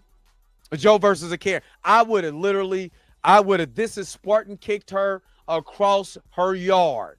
I am not playing. You are not going to have your dog take a boo-boo in my yard. No, sirree. So she was kind of peeping game on him. And he was like, yo, because this is the, black arms dealer or the, on the dark web. So she needed to get a part. She was like, I know who you are. Stop playing with me. And she started basically blackmailing him. And he had to live life love. She was like, where is it at? And he was like, trying to act like he didn't know where it's at. And he was like, oh, I know you just getting it off the dark side of the web. It's like, how you know? I ain't saying nothing about no dark side of the web. So he ended up putting the suit on top of his Subaru. They start kind of talking a little bit. But Natalie got into her phone and started texting her. It was like, let me know you getting these. You know, he didn't want to talk. He started crying. He was like, look, I'm not trying to do this. He's basically he doesn't want to be we find out later who his dad is, but he is literally letting everybody run all over him. And she was like, you shouldn't let nobody run all over you. That's kind of stupid. You know what I'm saying? And remember, that's also young Han Solo too. Even though I do not like that movie. That Solo movie was not good. I didn't like it. I know some people who do, but I did not like Solo at all. It was cool for certain parts, but other than that, as no. So she was like, how can I get into this? But she was also listening to different voicemails and stuff like that, you know, going through her entire phone. She was actually listening to her conversation and kind of understanding and learning everything. And she was like, well, I know she got some of my pictures, you know what I'm saying? So that's pictures of them, you know, aka as being young, you know, Gary, you know, her mom, you know, the mom, Natalie, they were like ace boom coon. They were always together. But if you look, you see MIT first year, Gary, family lake trip, graduation, Nat stuff, research, coding, cool cars, photos, junk archives, resume, music, work, and that's all I can see from there. So this is literally give you exposition, seeing how long they've been friends. They've been friends ever since they were little. You know what I'm saying? And then seeing her at, you know, at graduation, because she graduated at 15. You know, and I know Dominique Thorne is like 30, but she can pass for a little kid because of how little she is. So she started going into the firewalls and started encrypting stuff, and she was over there killing it. You know, and then she ended up on her mama's painting. And she was like, oh, snap, how'd I get here? And she said, I ain't gonna lie, I was laughing at this, was like, when she's like, get back thee, Satan, because she ended up in her in her projector. And then, you know, she was like, hey, you know, this is me, and Riri made me. She was like, oh my God, I thought you know it was a ghost. And then they started singing songs and they was bonding. You know what I'm saying? And she's singing her heart out on some of them songs. It's just like, okay, you know, we're not gonna be just bonding over these songs like this, and you know. And so he took her to the bunker in the back of his on top of his Subaru. You know what I'm saying? I use a good car. I used to sell those, but those are very good cars. All-wheel drive, put the suit up. They, you know, walk the suit into the retro scanner. She was like, I'm not trying to get my face melted. They go in, and this is we've seen this from the trailers. He had an underground bunker with all this stuff. This is when I kind of already had a feeling he was Obadiah Stane's son. You know, they kind of gave it away. IMDb did. They gave it away. But a minute ago, kind of like when they gave away Mephisto being in this show. But yeah, so she found the part that she need. Her mom was over here bonding. She was like, it's so crazy that you look so much, you know, like Natalie. And she's like, oh my God. And she's just an AI. And it's crazy because then again, you know, begs the question, which gets talked about in here. Could you do that for Gary? You know, could you do that? Could you bring him back like that? So she's using the technology, but they start bonding over, you know, and talking over about, you know, how did you get all this stuff? What did you do, you know, to get all this stuff? You know, why are you letting people run all over you? That's stupid. Don't let nobody be no punk. And it was like, you got all this stuff, you never touched it. You know, and she was talking about, he was like, yeah, once you use an arc reactor, he was like, why should I use that when I'm using solar power and this and the other to be able to power my suit? Very environmentalist. I'm surprised that suit is not electric. Honestly, why isn't that suit electric? Well, technically it is, because she's using a lot of other additional power to be able to power the suit. And she was like, I got what I need to get. Let's go. And she needed it because she needed the magnetic core in there, and which comes into handy. The Ocean's 5 or Ocean 7 starts doing their thing. They go in there. Obviously, these two are the muscle. So they go in there. Oh, that person didn't get kicked, or they didn't get kicked at all. Golly, I'm not gonna lie. I got them at the wrong spot. And I ain't gonna lie. I love Clown. I love her. She's so awesome. She used her pyrotechnic technology to be able to dig a hole in the ground. So she was like, dude, I'm in there, you know. But these two, I swear they look like Spider-Man characters, but I'm gonna lie. She totally whiffs this kick. Like she should have kicked her for real. But yeah, they that was bad. I ain't gonna lie. I caught that. That was bad. So she goes out. She was like, basically all she has to do is plant the thumb drive, and this is literally what we seen in Spider-Man. Across the Spider-Verse. Get the thumbnail, put it in the doohickey, and it stops the doohickey for doing doohickey thing. Stops one doohickey for doing other doohickey things. And it was like, she scared her, and she ended up dropping the actual thumb drive. So now we got to think on the fly. What are we supposed to do? So now she was like, okay, if you get under one of these cars, it's a V6, you can be able to use it to pull it and to drive it off, you know, but you only got a couple seconds to be able to get it done, you know. But this is the only way you could be able to do it, to improvise. So she gets under the car. She used her the freaky hand to be able to do it. I love that they still got the distance meter on the HUD, you know, heads up display. They kind of show that.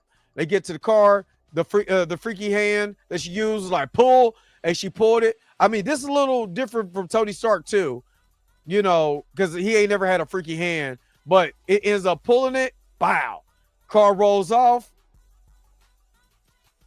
Now we can be able to do the shutdown sequence. She's not crushed under the weight of that, but then it did kind of like mess her up. So Slug is like, we in there like swimwear. So the hood kind of magically appears because he had a cloak of levitation. I'm surprised he ain't poured out his wine and say, Leviosa. My bad. That was a bad Harry Potter joke. So he's talking to this lady for the tech company. It was like, look, you know, give us 6-figure salaries, give us this, give us that, you know, and then, you know, we can call it even. We're not going to hurt nobody or whatever, even though they went in and hurt everybody that was in that thing. But she was like, hey, we did it. We're a team. And then this was another trigger moment, but the AI got triggered. And I think this is unique because you never seen an AI freeze before, because this is literally, you know, where she lost her life, you know, from gun violence. So the AI is actually way smarter than we think, because now the AI is triggered, you know, in this. The AI is triggered. She was like, just, you know, help me out. And she didn't know. And she was like, please she was so frozen that when, like, you know, she's just in the suit, and then you see this bullet curve, you know, scrape past her, and then it hit the security guard. And then the hood is popping around the corner. You know what I'm saying? Now in the comics, the hood always carry two pistols. You know what I'm saying?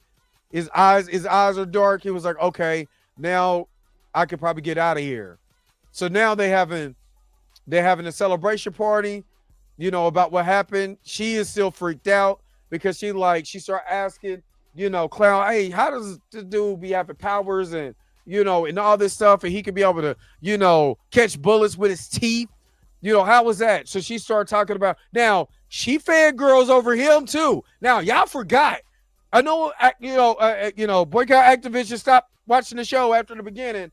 But she started talking about Parker Robinson taking his shirt off, and she was like, "Round," but he got all these veins on his chest, on his back. I don't get it. They're kind of nasty, but you know, but I ain't worried about it. And then Jack was like, "Hey, look, don't worry about it." You know what I'm saying? I wish you just shut up right now. Basically, you know what I'm saying? So he, you know, congratulates everybody of a job well done. I love her.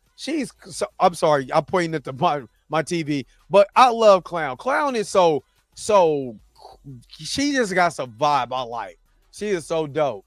You know what I'm saying? So Parker let him know that, hey, we about to be up in this money.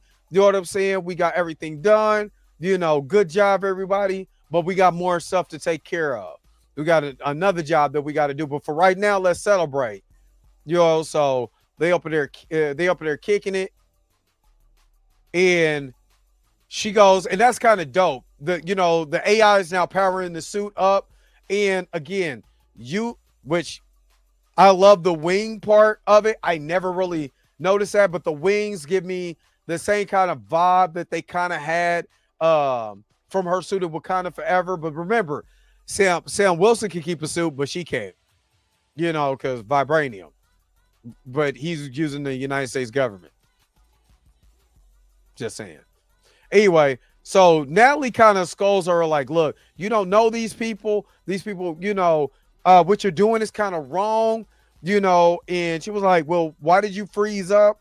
What, you know what I'm saying? What you got going on? And she was just like, trying to explain herself. She was like, no, she kind of still treated her like an AI, but she was like, I got to be able to get this stuff.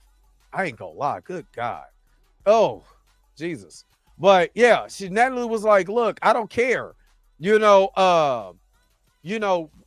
What we could be doing a whole lot better stuff in this, with this, but you don't know these people, you don't know what their intentions are, none of that stuff. So what is the deal? Like, we gotta be able to figure this out. And she was like, yo, we get this one little thing, we gonna work to, we gonna get this thing, but we gonna work together because we gotta find out where the hood's powers come from. She was like, oh, so we a team? That's all I've been asking for, is be a team. So it's like, whatever. I ain't gonna lie, that silhouette though. He said, hold on, I'm sorry. So let me see. I was looking at the comment section, make sure nobody hit any super chats or whatever I missed.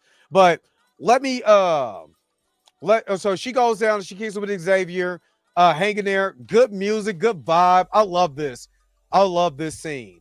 You know what I'm saying? And again, they're bonding over Natalie. They're not really bonding over each other. They're bonding over Natalie and just really kind of having a good time.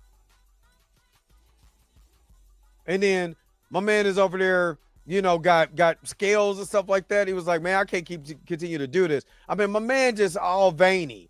Like, and it keeps spreading.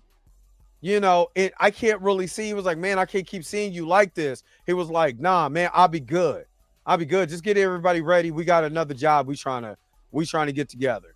You know what I'm saying? So get the team together. So she comes home, after kicking it, having a good time. Her mom starts talking about, Natalie. She was like, I got to talk to her, and it's like, really, like, you were, like, she was back alive. Can you do that for Gary? And she was like, I can't. She was like, I just can't. Which technically she can't, because she wasn't supposed to be successful in that. But it was successful almost to a fault. But she couldn't bring Gary back. And again, because, her mother has lost two of the people that she loved, it's just hard. And my man said, you know what, skip being nice. I'm done with it. And he had to step in the doo-doo. And she was like, he's like, flub it. You know what I'm saying? So he went over there to handle business. Han Solo was not playing. So he would cut her. Hey, I ain't gonna lie. That's petty as hell, but he cut her flowers. And I was dying. Oh, Zeke got a whole villain arc. He has a whole villain arc. And I wouldn't be surprised if he goes Ironmonger too. I would not be surprised. And he took the bug and just put it in his mouth. I was rolling. And then that's the end of the episode. And what did you guys think about this episode? Tell me.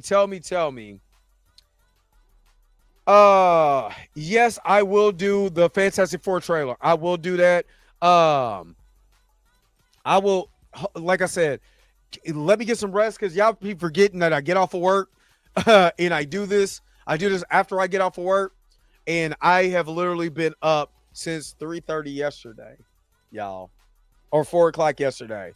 So I love y'all, but if I get up after doing this, then I would do it. But again, give me just a second. Right quick.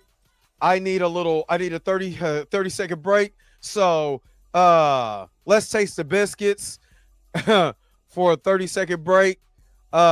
You already know this is Dre Mac Show.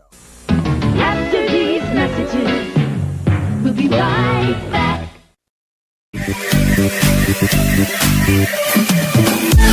the biscuit. Taste the goodness of the biscuit. Taste the honey sauce. Taste the goodness of the biscuit with the honey sauce. You put that honey sauce on me. I don't like the way it tastes. My chicken wings.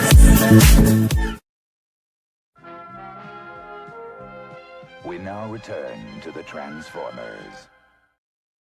All right. We're on episode 3. And to answer your question, executive judge, I've worked night shift for the past 5 years, or it's been that long, 6. Because I'm about to be on year number 11. So yeah, the last 6 years. Just know Bucky, he loves butter biscuits. He loves it. He loves butter in those biscuits with the honey sauce. Just know that. Him, RG3, and a couple Malika Andrews, they all love butter in their biscuits. So let them butter the biscuits. Anyway, is to take a nap. No, just we're already at episode 3. But no, I literally get up around 4, no later than 4:30, get ready, go to work, got to be at work by 6, work till about 4:30, no later than 5:12, stay up, do the show at 7:30, and then whenever I get off, and then I do it all over again Monday through Friday. So thank you guys for your contributions, because, this stuff is hard. Anyway, we start off at episode 3. This is We in Danger, Girl. And then this logo, is new for Marvel Television. Again, Brett Brendenbaum has been doing this. So this is a recap. They over there clowning. Riri is over there. They throwing money in the air. They over there kicking it. You know what I'm saying? Because they done got paid. You know what I'm saying? So they just throwing money. Nah, I'm picking money up. I'm picking the money up. No, I watch this mug soon as I get home. I to answer your question, Bucky, I am a utility at my job, which means I'm basically Batman's belt. No Diddy. And whatever things that needs to be either worked on, done, covered, at the body shop, whether it be body work, whether it be replacing stuff, fixing body work, whatever, that's what I do. So, yeah.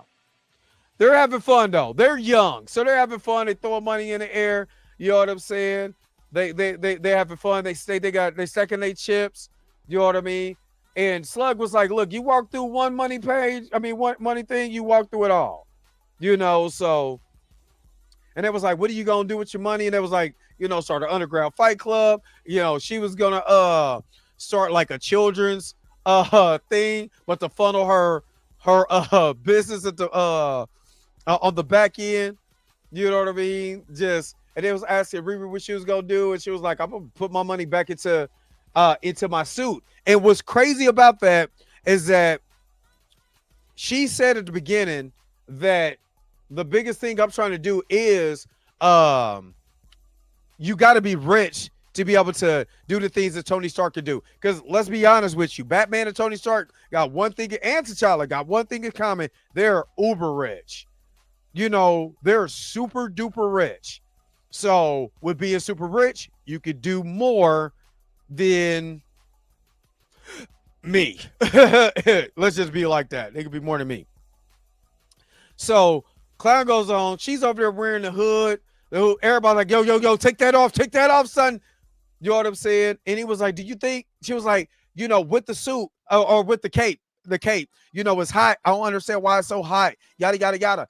And he was like, have you ever thought about, I mean, it could stink. It could smell like ass. You know what I'm saying? It could smell like hot back.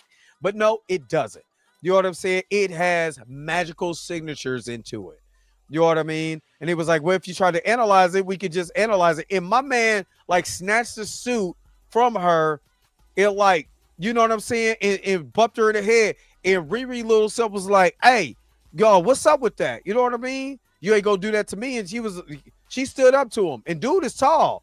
She was like, she wasn't one thing I got to give her props on. She wasn't afraid. You know what I mean? Even though we found out she's not as strong as you think she is. But she stood up to him.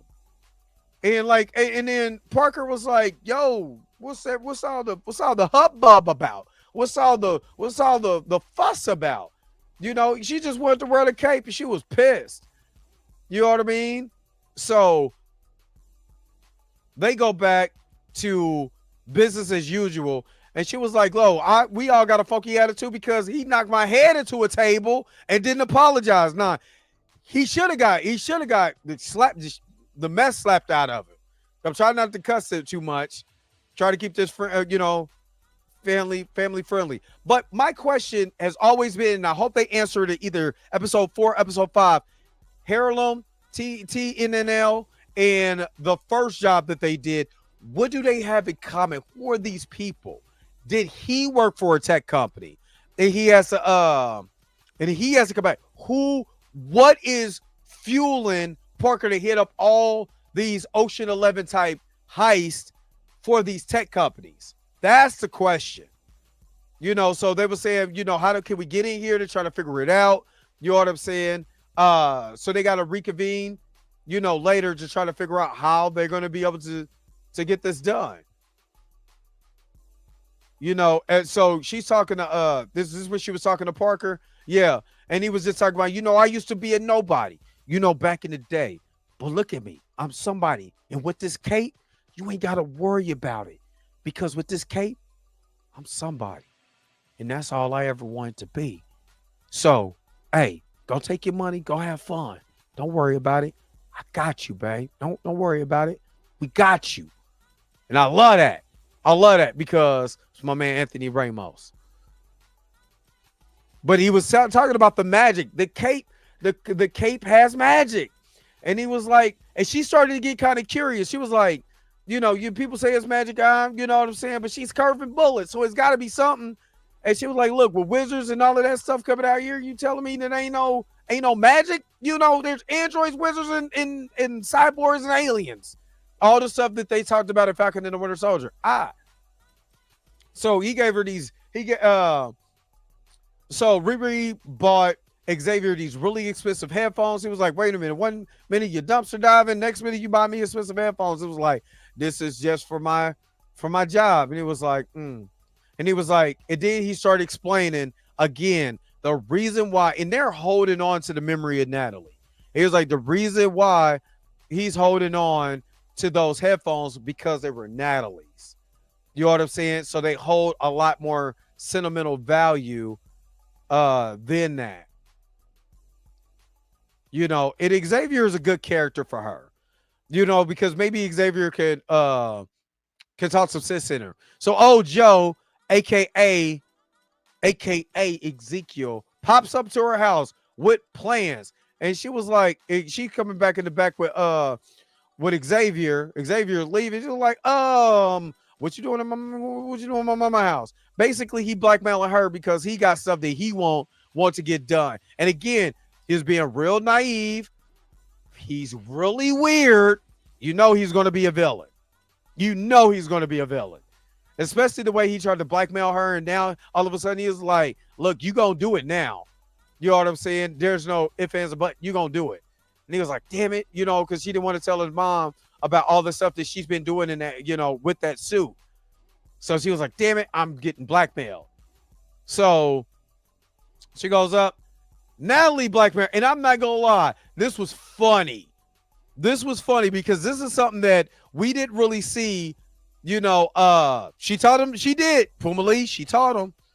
But this scene here, I was cracking up where she where she came up in the in the Ironheart suit, you know what I'm saying, and scared her, and then she was up in that mug dancing. I was rolling. He was like, "Don't be clapping your hands at me."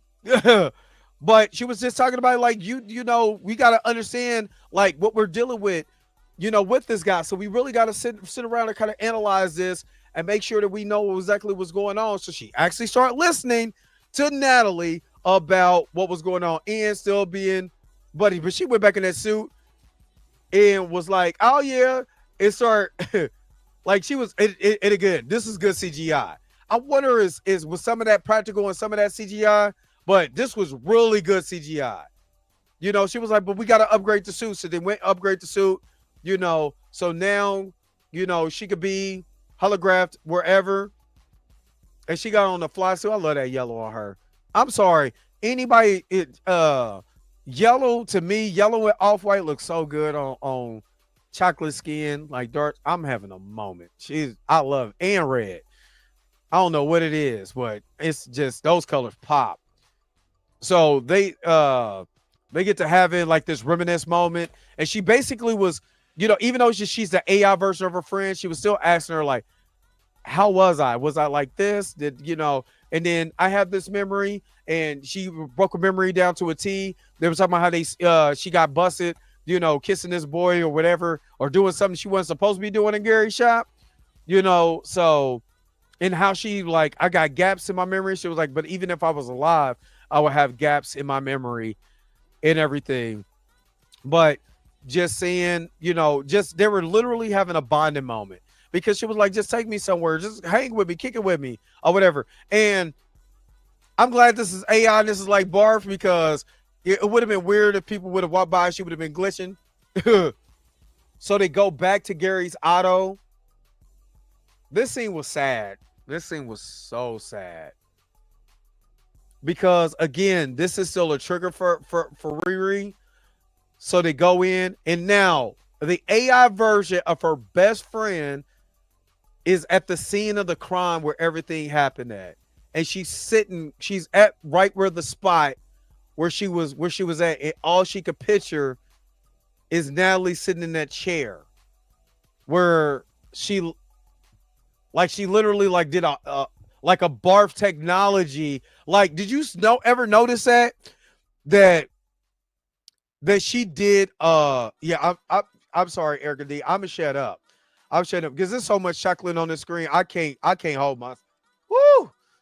This boy, Eric Shaw, y'all, boy. Let me tell you that, boy. Let me tell you that, boy. Yeah, I mean, it could be Riri, it could be any chocolate, any of that chocolate. It's chocolate, baby. It ain't nothing. I'm sorry, ain't nothing better than some chocolate, baby. Wow, woo. Anyway, so she started having a flashback because I'm getting on a tangent. She started having this. I believe that and see if you agree with me on this one. I believe that barf technology affected her mental when she's having triggers, that she's literally playing out like barf memories that have been trapped in that in her subconscious. And she started, I'm talking about, it's just is going like literally her friend. This is a flashback. Her friend, they're shooting, her friend got stuck. This is where episode 2 comes into play. She got stuck there. And she was like, move. And because she was so frozen, they both were hit. And again, because it's Disney Plus, they're not going to show any blood or anything like that. But I believe the barf technology that she created went so almost like too well that it started messing with her mind in certain triggers. And here we go with the buffering. Like, she's like, what's going on? What happened? Because like she's literally like she's seeing her dad and Natalie is trying to wake her up like out of this. Oh, it went back to the shooting. I'm gonna just play it. I'm gonna try to play a little bit, and I'm gonna stop. Play a little bit. But yeah, this is the day that her best friend and her dad, because they were over there shooting up the neighborhood, and I feel like that AI is now almost like it's implanted into her psyche, that every time she has a flashback, it's like barf all over again. Because remember, Tony Stark had a moment after seeing the last time oh my God, the connection. Woo! I knew it. I knew it. I knew it. I knew it. When he did barf at MIT, it was showing the last time he's seen his parents alive. Her barf technology is seeing the last time her best friend and her dad was alive. That's a connection that she shares with Tony Stark. Now, y'all can say, oh, well, they just rehashed Tony's character and yada yada yada, because that's what the biggest in the butter biscuits gonna do. You know what I mean? But technically, this is literally her story from the comics. That's one of the reasons why he recruited her in the comics. Like, she's literally like in the middle of this flashback, and even Natalie was affected by the subconsciousness. So I believe Tony did call it expensive therapy. I believe that she's having mental, okay, I got you, Erica. I believe right now that her technology is messing with her mind so much that every time she has a trigger, that's affecting Natalie, and Natalie is kind of broadcasting her situation for her to be able to see. And because they have a neural link that is way bigger than just brain scans, I believe they now are sharing something that we haven't seen just yet. And she was giving her breathing exercises, all of that. And she was like, how did you know how to do that? Because my Natalie is the only one who knew how to do that. Because she's literally having a breakdown. She's having, anxiety. Her anxiety is on 12 right now. And she's having a mental breakdown. But she was asking her, how did you know that? She was like, only my night. She was like, I don't know.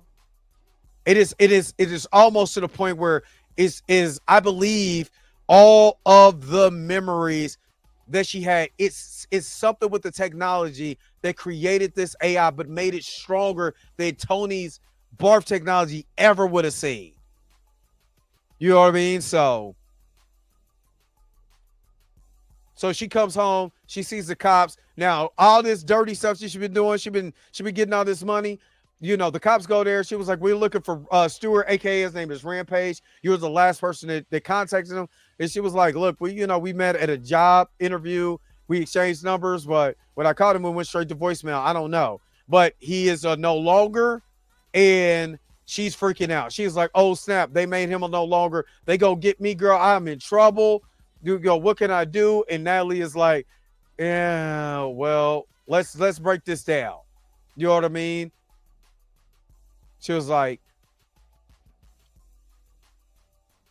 so they're trying to think of ways to be able to be one step ahead. And that's where she get up the idea on this heist, get a piece of the hood's cloth to analyze it and try to find out what it is.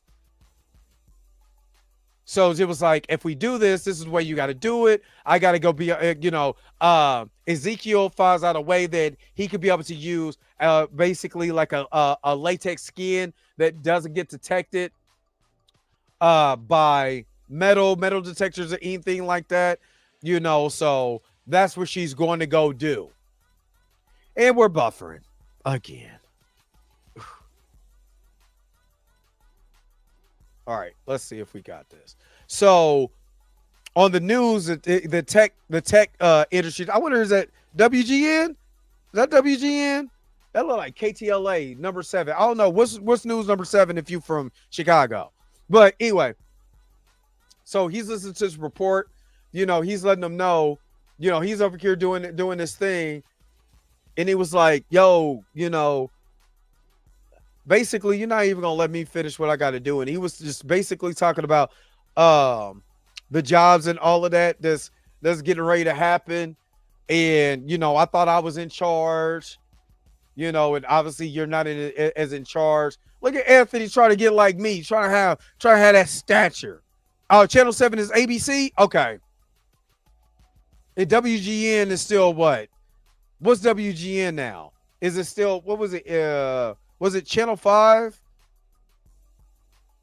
in Chicago? No. That was so long ago for me.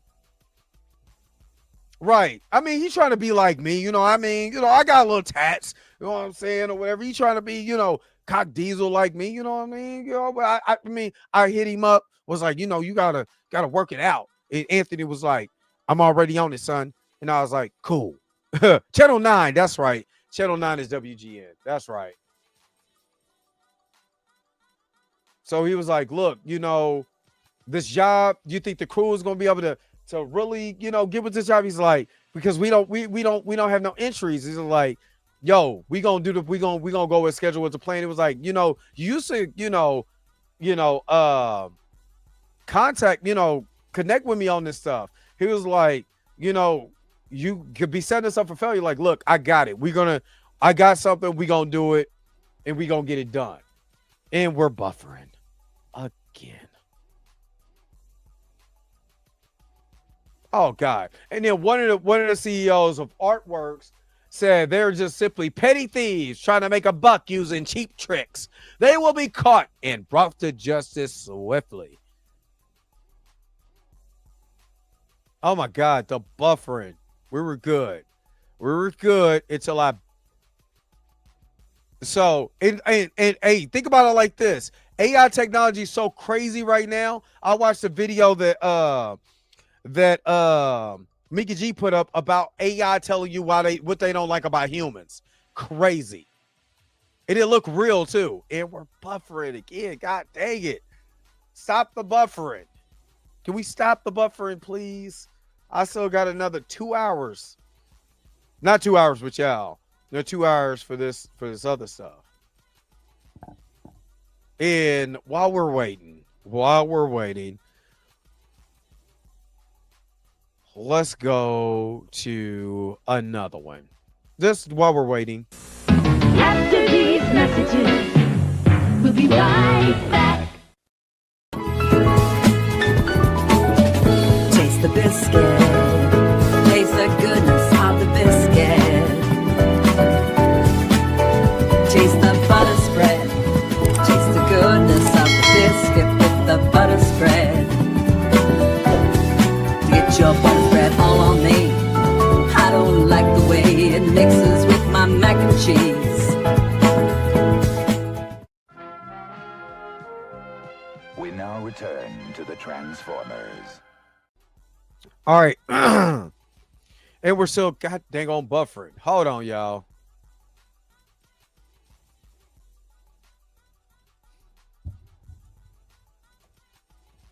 I just have to reset the site. Matter of fact. All right, now we're good. That's probably why. I forgot that was up. And let that get down. Let that get down. All right. I'm closing tabs. Tonight, I'm cleaning out my closet. Yeah, I got way too much stuff up. So give me a second. There we go. We're good now. We cleaned it all up. I think it might be a season. We might be seeing a season 2. AI hating on human. Yes. It look real. Not even joking. So after seeing that report, he was like, we go as planned. Trust me on this one. We got it. Every time I skip forward, it's trying to play. He was like, man, we used to talk about this stuff together, but whatever. You know, so he goes back over to Ezekiel. He done put something in his arm that was weird and freaky. I was like, is his arm metal? Or does he have metal in his arm? What is going on? And he's trying to use this technology and stuff like that to kind of cover it up. Now, again, this is for all the haters.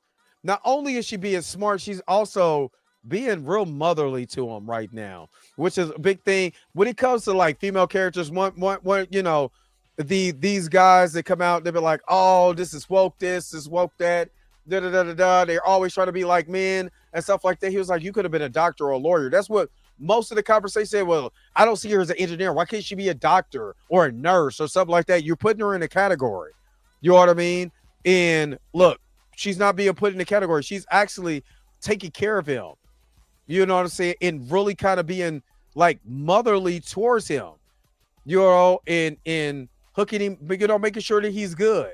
But she did want something, so she took the technology that he used so he could be able to not detect weapons and stuff like that. And this is where she found out, like, literally, he had the man's ashes in a Ziploc bag. I ain't gonna lie, I got them J's, those the bread ones, the ones that's patent leather. I got them sitting right there. I got the same shoes she's rocking. I just don't got that Jordan Duck thing. He's like Obadiah S. And he looked at it like, wait a minute. Obadiah S., you not the Obadiah. Who are you? Because I know what Obadiah. Everybody ain't got a name like Obadiah. How you get Obadiah? He was like, my name is Ezekiel. Ezekiel saying. It was like the son of Obadiah say, the one who died in the car crash or the plane crash. He was like, look, that was some bull crap. He was actually trying to kill Tony Stark. This goes right back to Iron Man 1 because he was trying to kill Iron Man. He used that suit, the Ironmonger. He called himself the Ironmonger. Used the suit to kill Tony Stark. He died in the suit. We burnt him up. You know what I'm saying? And made up a story and said he died in a car in a plane crash. He was like, oh, so I'm sorry. I apologize. And then this is where, and this is a lot of character development because remember, it started off kind of like she's trying to use him to get some stuff or whatever, you know, and he's kind of a, you know, he gets walked all over and stuff like that. I want to say a pessimist, but he was just getting walked all over and stuff like that. And he was like, oh, wait a minute. Let me just go ahead and hook you up. I'm sorry. I didn't know, you know, and he was just saying, I don't want to be like my father. And he was like, you know, I can understand where you're coming from. So she started telling her story. So they're actually breaking barriers and telling each other's story and what they got going on. So she tells them about the day that her father and her best friend passed away and how it happened, you know, and he was like, was you a big fan of Tony Stark? He was like, no, my stepdad was. He was a big fan of Tony Stark. And what he said was, you know, he just built cars because he could do it. Excuse me. He did stuff because he could do it. And that's the reason why she built the suit, because she could do it. You know what I mean? Because she was just that smart. And she did basically to honor him because he was a fan of Tony Stark. That's why she did it. And she patched him up. They kind of had this bonding moment. He let her use the stuff. He was like, but please do not get me in trouble. Basically, please be careful. Do not get me in trouble. He was like, all right, so they get the plans together. This is where you going to be at. This person going to be at. Yada, yada, yada. And Riri's so little. Riri is so little. She reminds me of somebody I know, too, that I work with. She's that short, too. She's like 4'9". Be talking stuff. I be wanting to just toss her in an Iron Man suit with her big apple head. But anyway, so Natalie was like, look, this is the plan. You gonna go down. I'm gonna fly the suit. You gonna go down and get into this underground part. You're gonna go up. You're gonna end up meeting the head of the company. You're gonna come right up under him. That's where you're gonna be at. So she was flying around. She's telling everybody what the detection is. They start breaking down all the security. Why the tab is still buffering. So everybody, again, this was where, to me, this was the Ocean's 11 moment. So they go out, they take out the guards, you know, Clown is going in. She was like, you know, they had a job to burn up all this stuff, you know, and this is like this plant. And I didn't understand, what were they using all of these plants for? Was it for medicine or stuff like that? It was never really explained what it's for. So she dives in the water. We try to tell you, Dominique Thorne got paid because you get extra money if you got to get wet. So she got paid. right here for doing the swim scene, my ass would have drowned.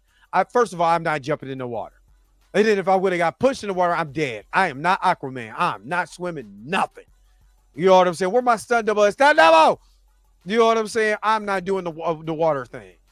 So she gets up. She's like, oh, God. She's tired. At least they made her tired. You know, people be swimming and stuff like that and don't be act like they ain't tired.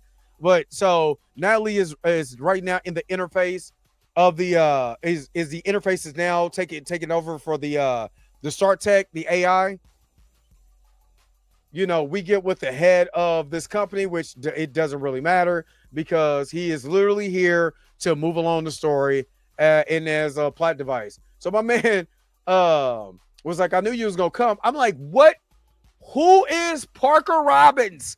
Why does he have such a connection to all of these tech people? He's getting money and all that. What does he have? What is the dirt on these people? What is the dirt on these people? So he's like, I knew you was going to come. Just take your little money and go.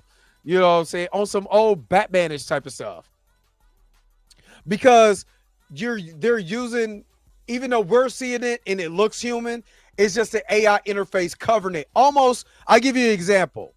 In this, go back and watch Transformers, and every time you have the driving scene with barricade or you seen any airplane, they always had a human interface inside of there so it didn't look weird. So that's the reason why if you go back and look at Transformers, they kind of did the same thing in that. So when you're looking at the actual suit or somebody was looking at the suit, they think somebody is in it, even though it's just a hologram. So that's the reason why. If that makes sense. So she's trying to cut the suit. You know what I'm saying? And they already told him you can't have knives, guns, nothing like that. Because if you got anything that's foreign, this whole entire thing is shut down and you'll actually suffocate. So this is literally like a mission on a video game. Like she has to go get a piece of the clock and she can't set off the thing. So she's using this laser to cut it, but the foreign object detector is coming out, so she can only use it for a certain amount of time. So he's like, what? And she's over there hiding. I'm telling you, this looks like something straight out of a POV in a video game. Let me try it again. If he moves, you know what I'm saying? I'm going to go get it, get a piece of, because you got the whole object is getting a piece of the cloth. So him and his guys having a back and forth conversation. He was like, I don't care. We'll shut your whole entire thing down. Again, if you just had a report that the tech companies are getting hit, wouldn't police be at these tech companies just to make sure that they're not the next one to get hit? I'm just saying. That was the first thing that I would have thought of. So they're going through the encryptions. It was like, go ahead and start doing what you do. So she started burning it up. She's still trying to get a piece of the cloth. Let me get a piece of your cloth. So she's in there burning. She's doing it so much that the foreign object detection starts to go off.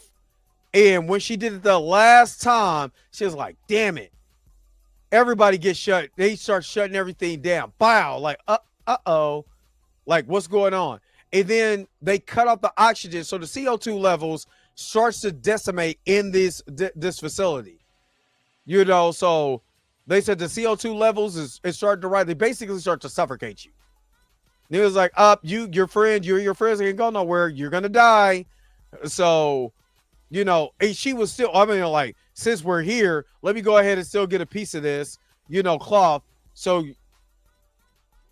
we're here. Okay. We're back to this. So, God dang it.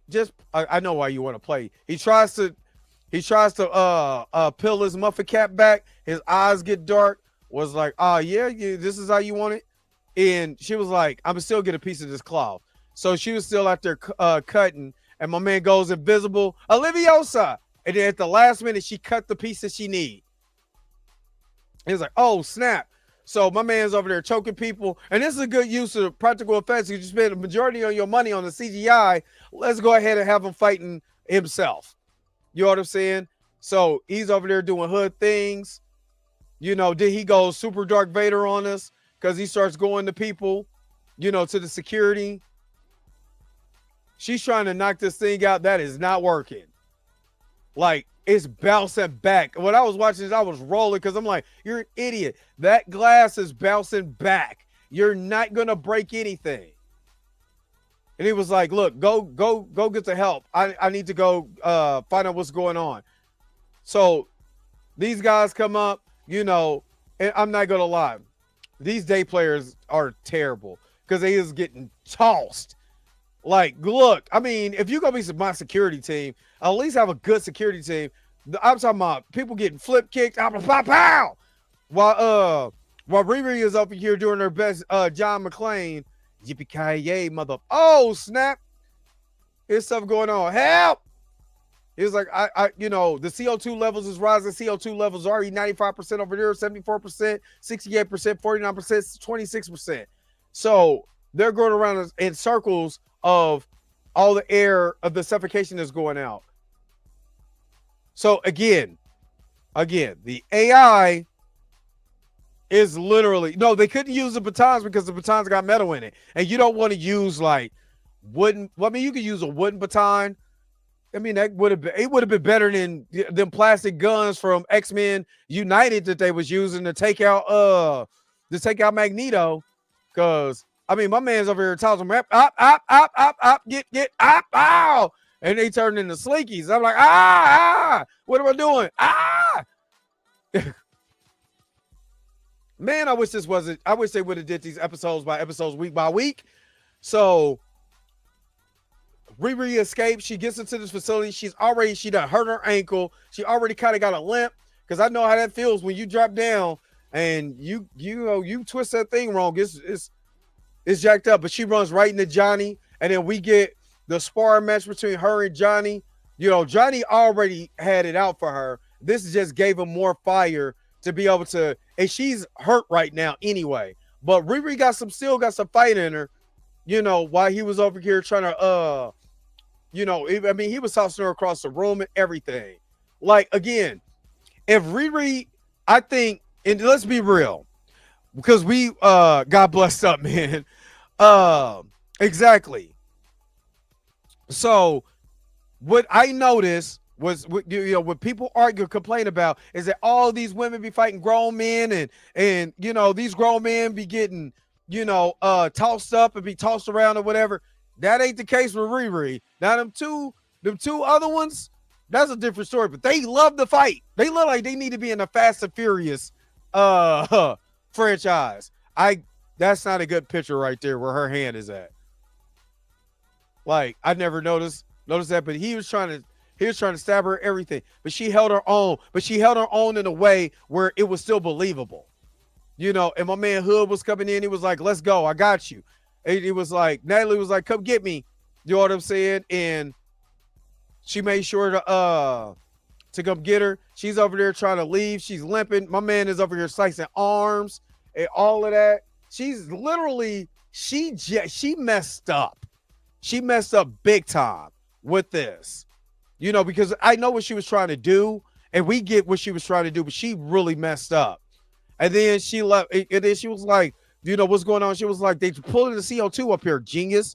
You know what I'm saying? We over here dying. So the suit came and got her and integrated. And she was like, he didn't go get.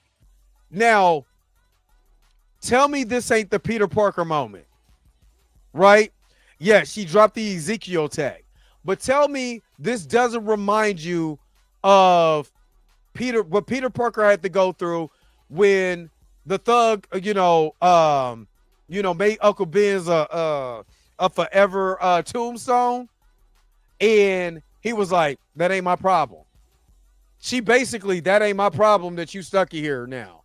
She could have saved him, but she didn't. She didn't save him out of fear that he would tell Parker everything go downhill. I don't blame her for real. I don't blame her. She basically like either I go or he goes. And I'm saving myself, big dog. So they was like, hey, John is in there. Can you go detect? And she went and flew up and She did what he told him, and everybody he was gone. He was no longer, and it was like, and she felt bad. She knew she messed up. She knew she messed up big time. She had to tell him that his cousin is gone, and then lightning is going on. She goes home, and I'm sorry. This was really good acting from Dominique Thorne because she's wigging out because she knew she messed up, and it was nothing Natalie could do for her.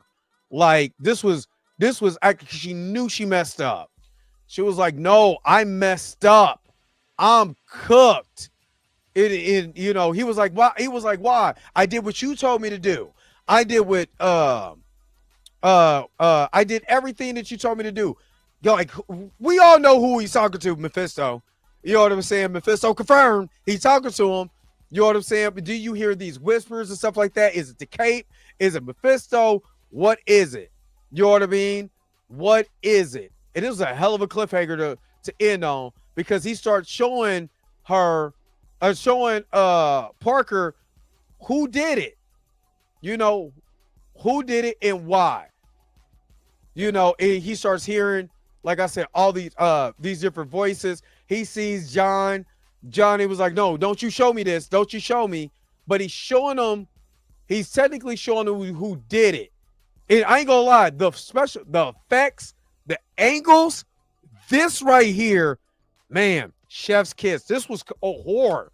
It was a little horror aspect to that. Showing his friend dying, the way that he's showing him dying. And then he see the Ironheart suit pop up, and then he realized, you know what I'm saying, what happened. And that look right there, man. And she left that tech.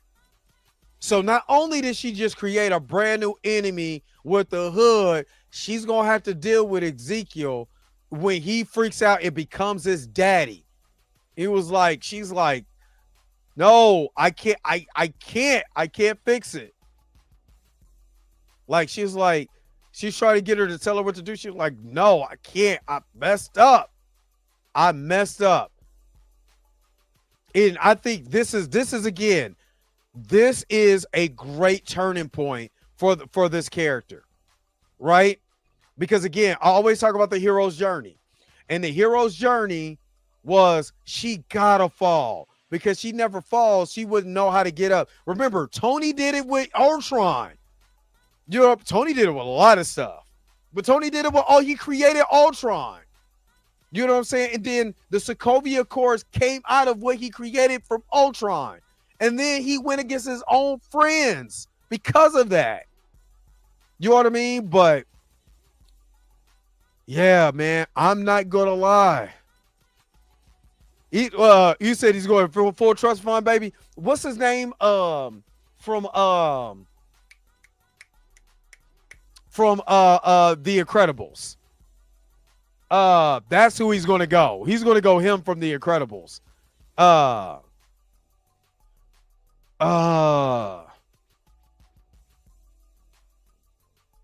up. What? Wait a minute. What are you saying? Who is?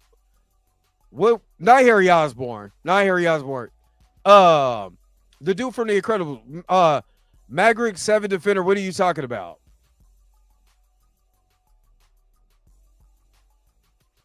All right, he's going to go to Harry. He could. This feels more like a Spider-Man story. The way that Syndrome. Yeah, he's going to go full Syndrome. But this feels like the feel of a Spider-Man movie. This is what this have. This has a feel of it. Yes, I'm still alive. I know you're going to go live too, so shut up. But Maverick 7-7 Defender, what are you talking about?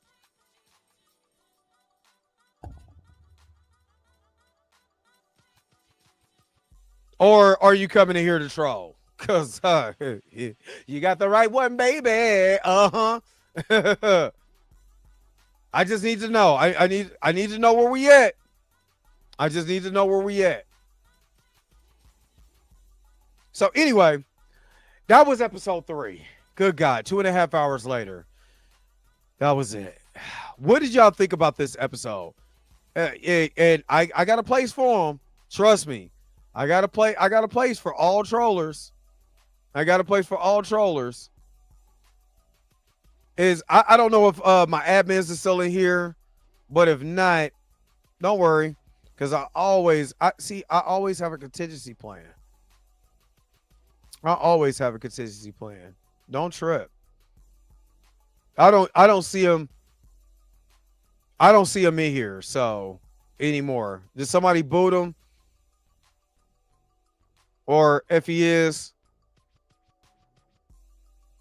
I got something for him. So anyway. He came here to think to telling us what white men think of the show. It's funny when people write stuff like that.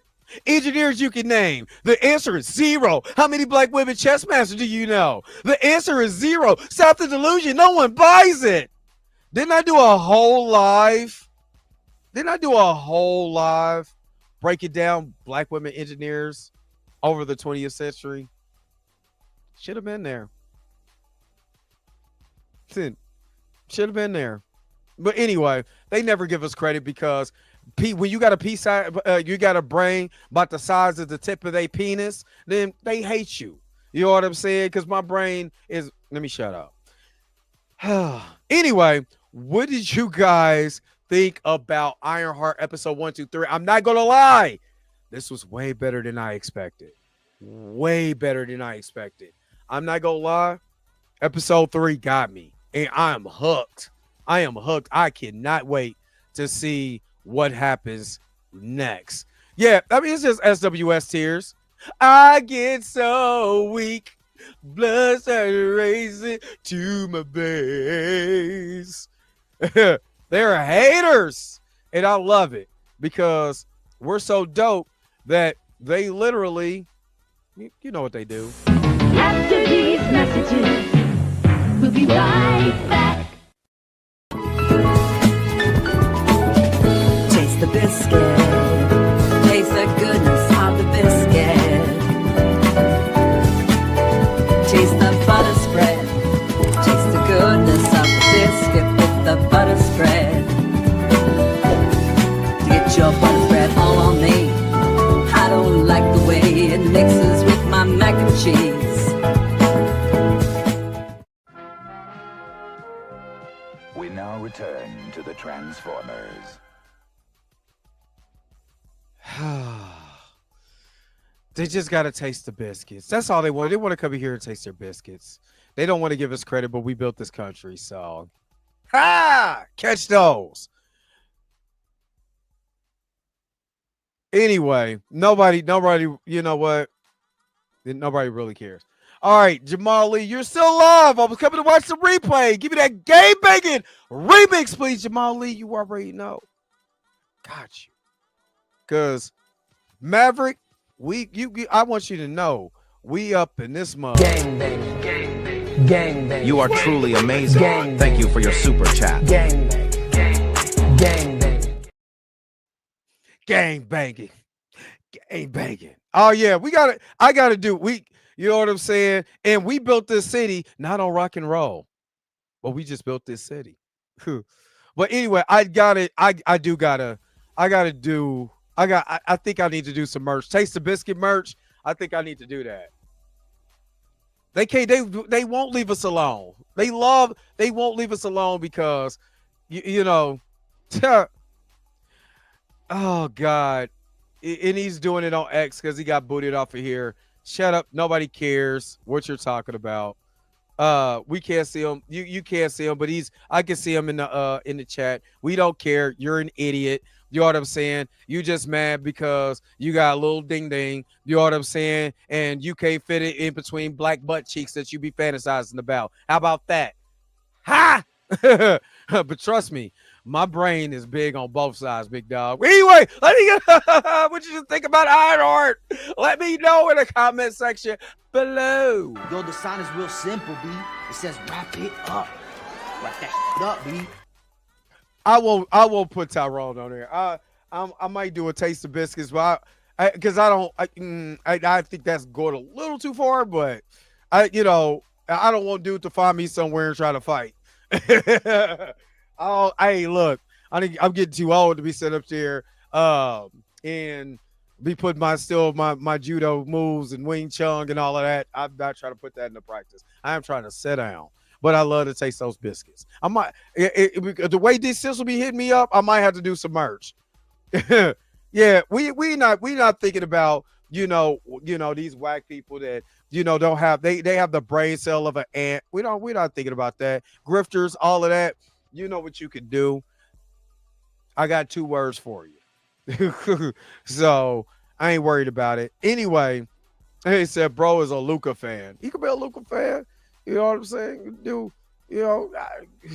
but I don't care. I don't care. Only reason why I'll do it for member, I don't care about trolls. Bring them. Bring the smoke. Only thing they could do is get this big old block. And, I like Luca, but you know what I'm saying? I'm not really tripping. But anyway, tell me what you guys think about Ironheart. Episode 1 through 3, I am not going to lie. I am spent. I am tired. And I need to get in the shower and then get up. And like I said, if I could get up early enough, then I'll go over the Fantastic Four trailer later on before I go to work. She with the $5 super chat. Thanks for the 2-hour live entertainment. No problem. What should I do for you? What should I do for you? You know what? This is for you. Should I do it? Nah. Yeah, this is for you, Sheen. Okay, I'm gonna do this for you. Now you're looking at the world's richest man, and I'm black. They hate it.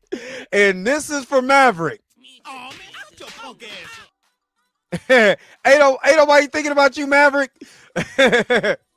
Roberta with another $10 super chat. Thank you so very much for the super chat. Of course, you already know I got you because you know what we do here. You are truly amazing. Thank you for your super chat. Hey, and this is how you know. This is how you know that what they did to Tulsa, Oklahoma was real. Because y'all can't stop. I'm over here in a talking about a black show in a fairly black space, but even though my space is for everybody, it's for everybody, anybody and everybody is welcome into my space, right? You know Tulsa, Oklahoma was real because they still hate it.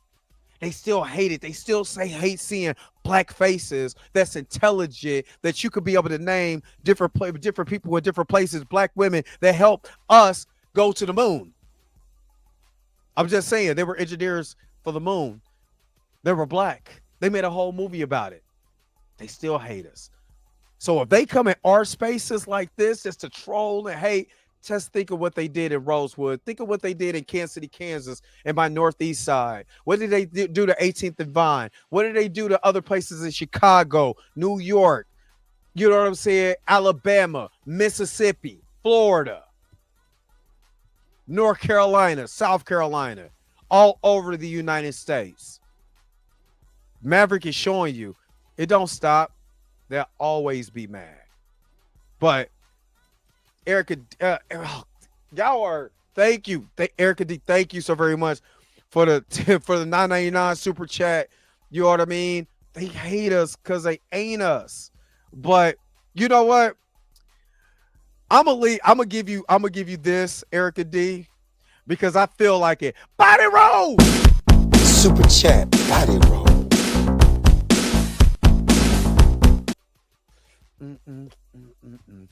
Because I'm body rolling all over that hatred because they ain't us, because it never be us. Dun, dun, dun, dun. They not like us. They not like us. They not like us. Bah, bah, bah, bah. They not like us. They not like us. They not like us. And they would never be us. Not saying we superior, we greater or anything. You just never have our swag. You would never have, the way we carry ourselves. You would never have our grit. You would never have our mentality. And you damn sure would never have our warrior spirit. All right. This your man, Dre Mac. I'm about to get up out of here. I gotta go take a shower, get ready for my work day. Thank you for this 2.5 hour live. We made it, even through the hate, even through the storm. We good. We up out of here. Peace and vibe hard. They hate us because it ain't us. Where my outro at? They hate us because ain't us. But I got to go. Wait a minute. You're telling me the video's over? What? Huh. Okay, I guess so. If you have came to this portion of the video, thank you so very much for sticking to the end. Don't forget to like, share, and subscribe. Don't forget to hit that little bell notification so you never miss one of my videos. And if you really want to, you don't got to, go ahead and follow the social media links that's down below. Until next time, I'll holler at you guys later. Peace and vibe higher, y'all. Y'all take care of yourself.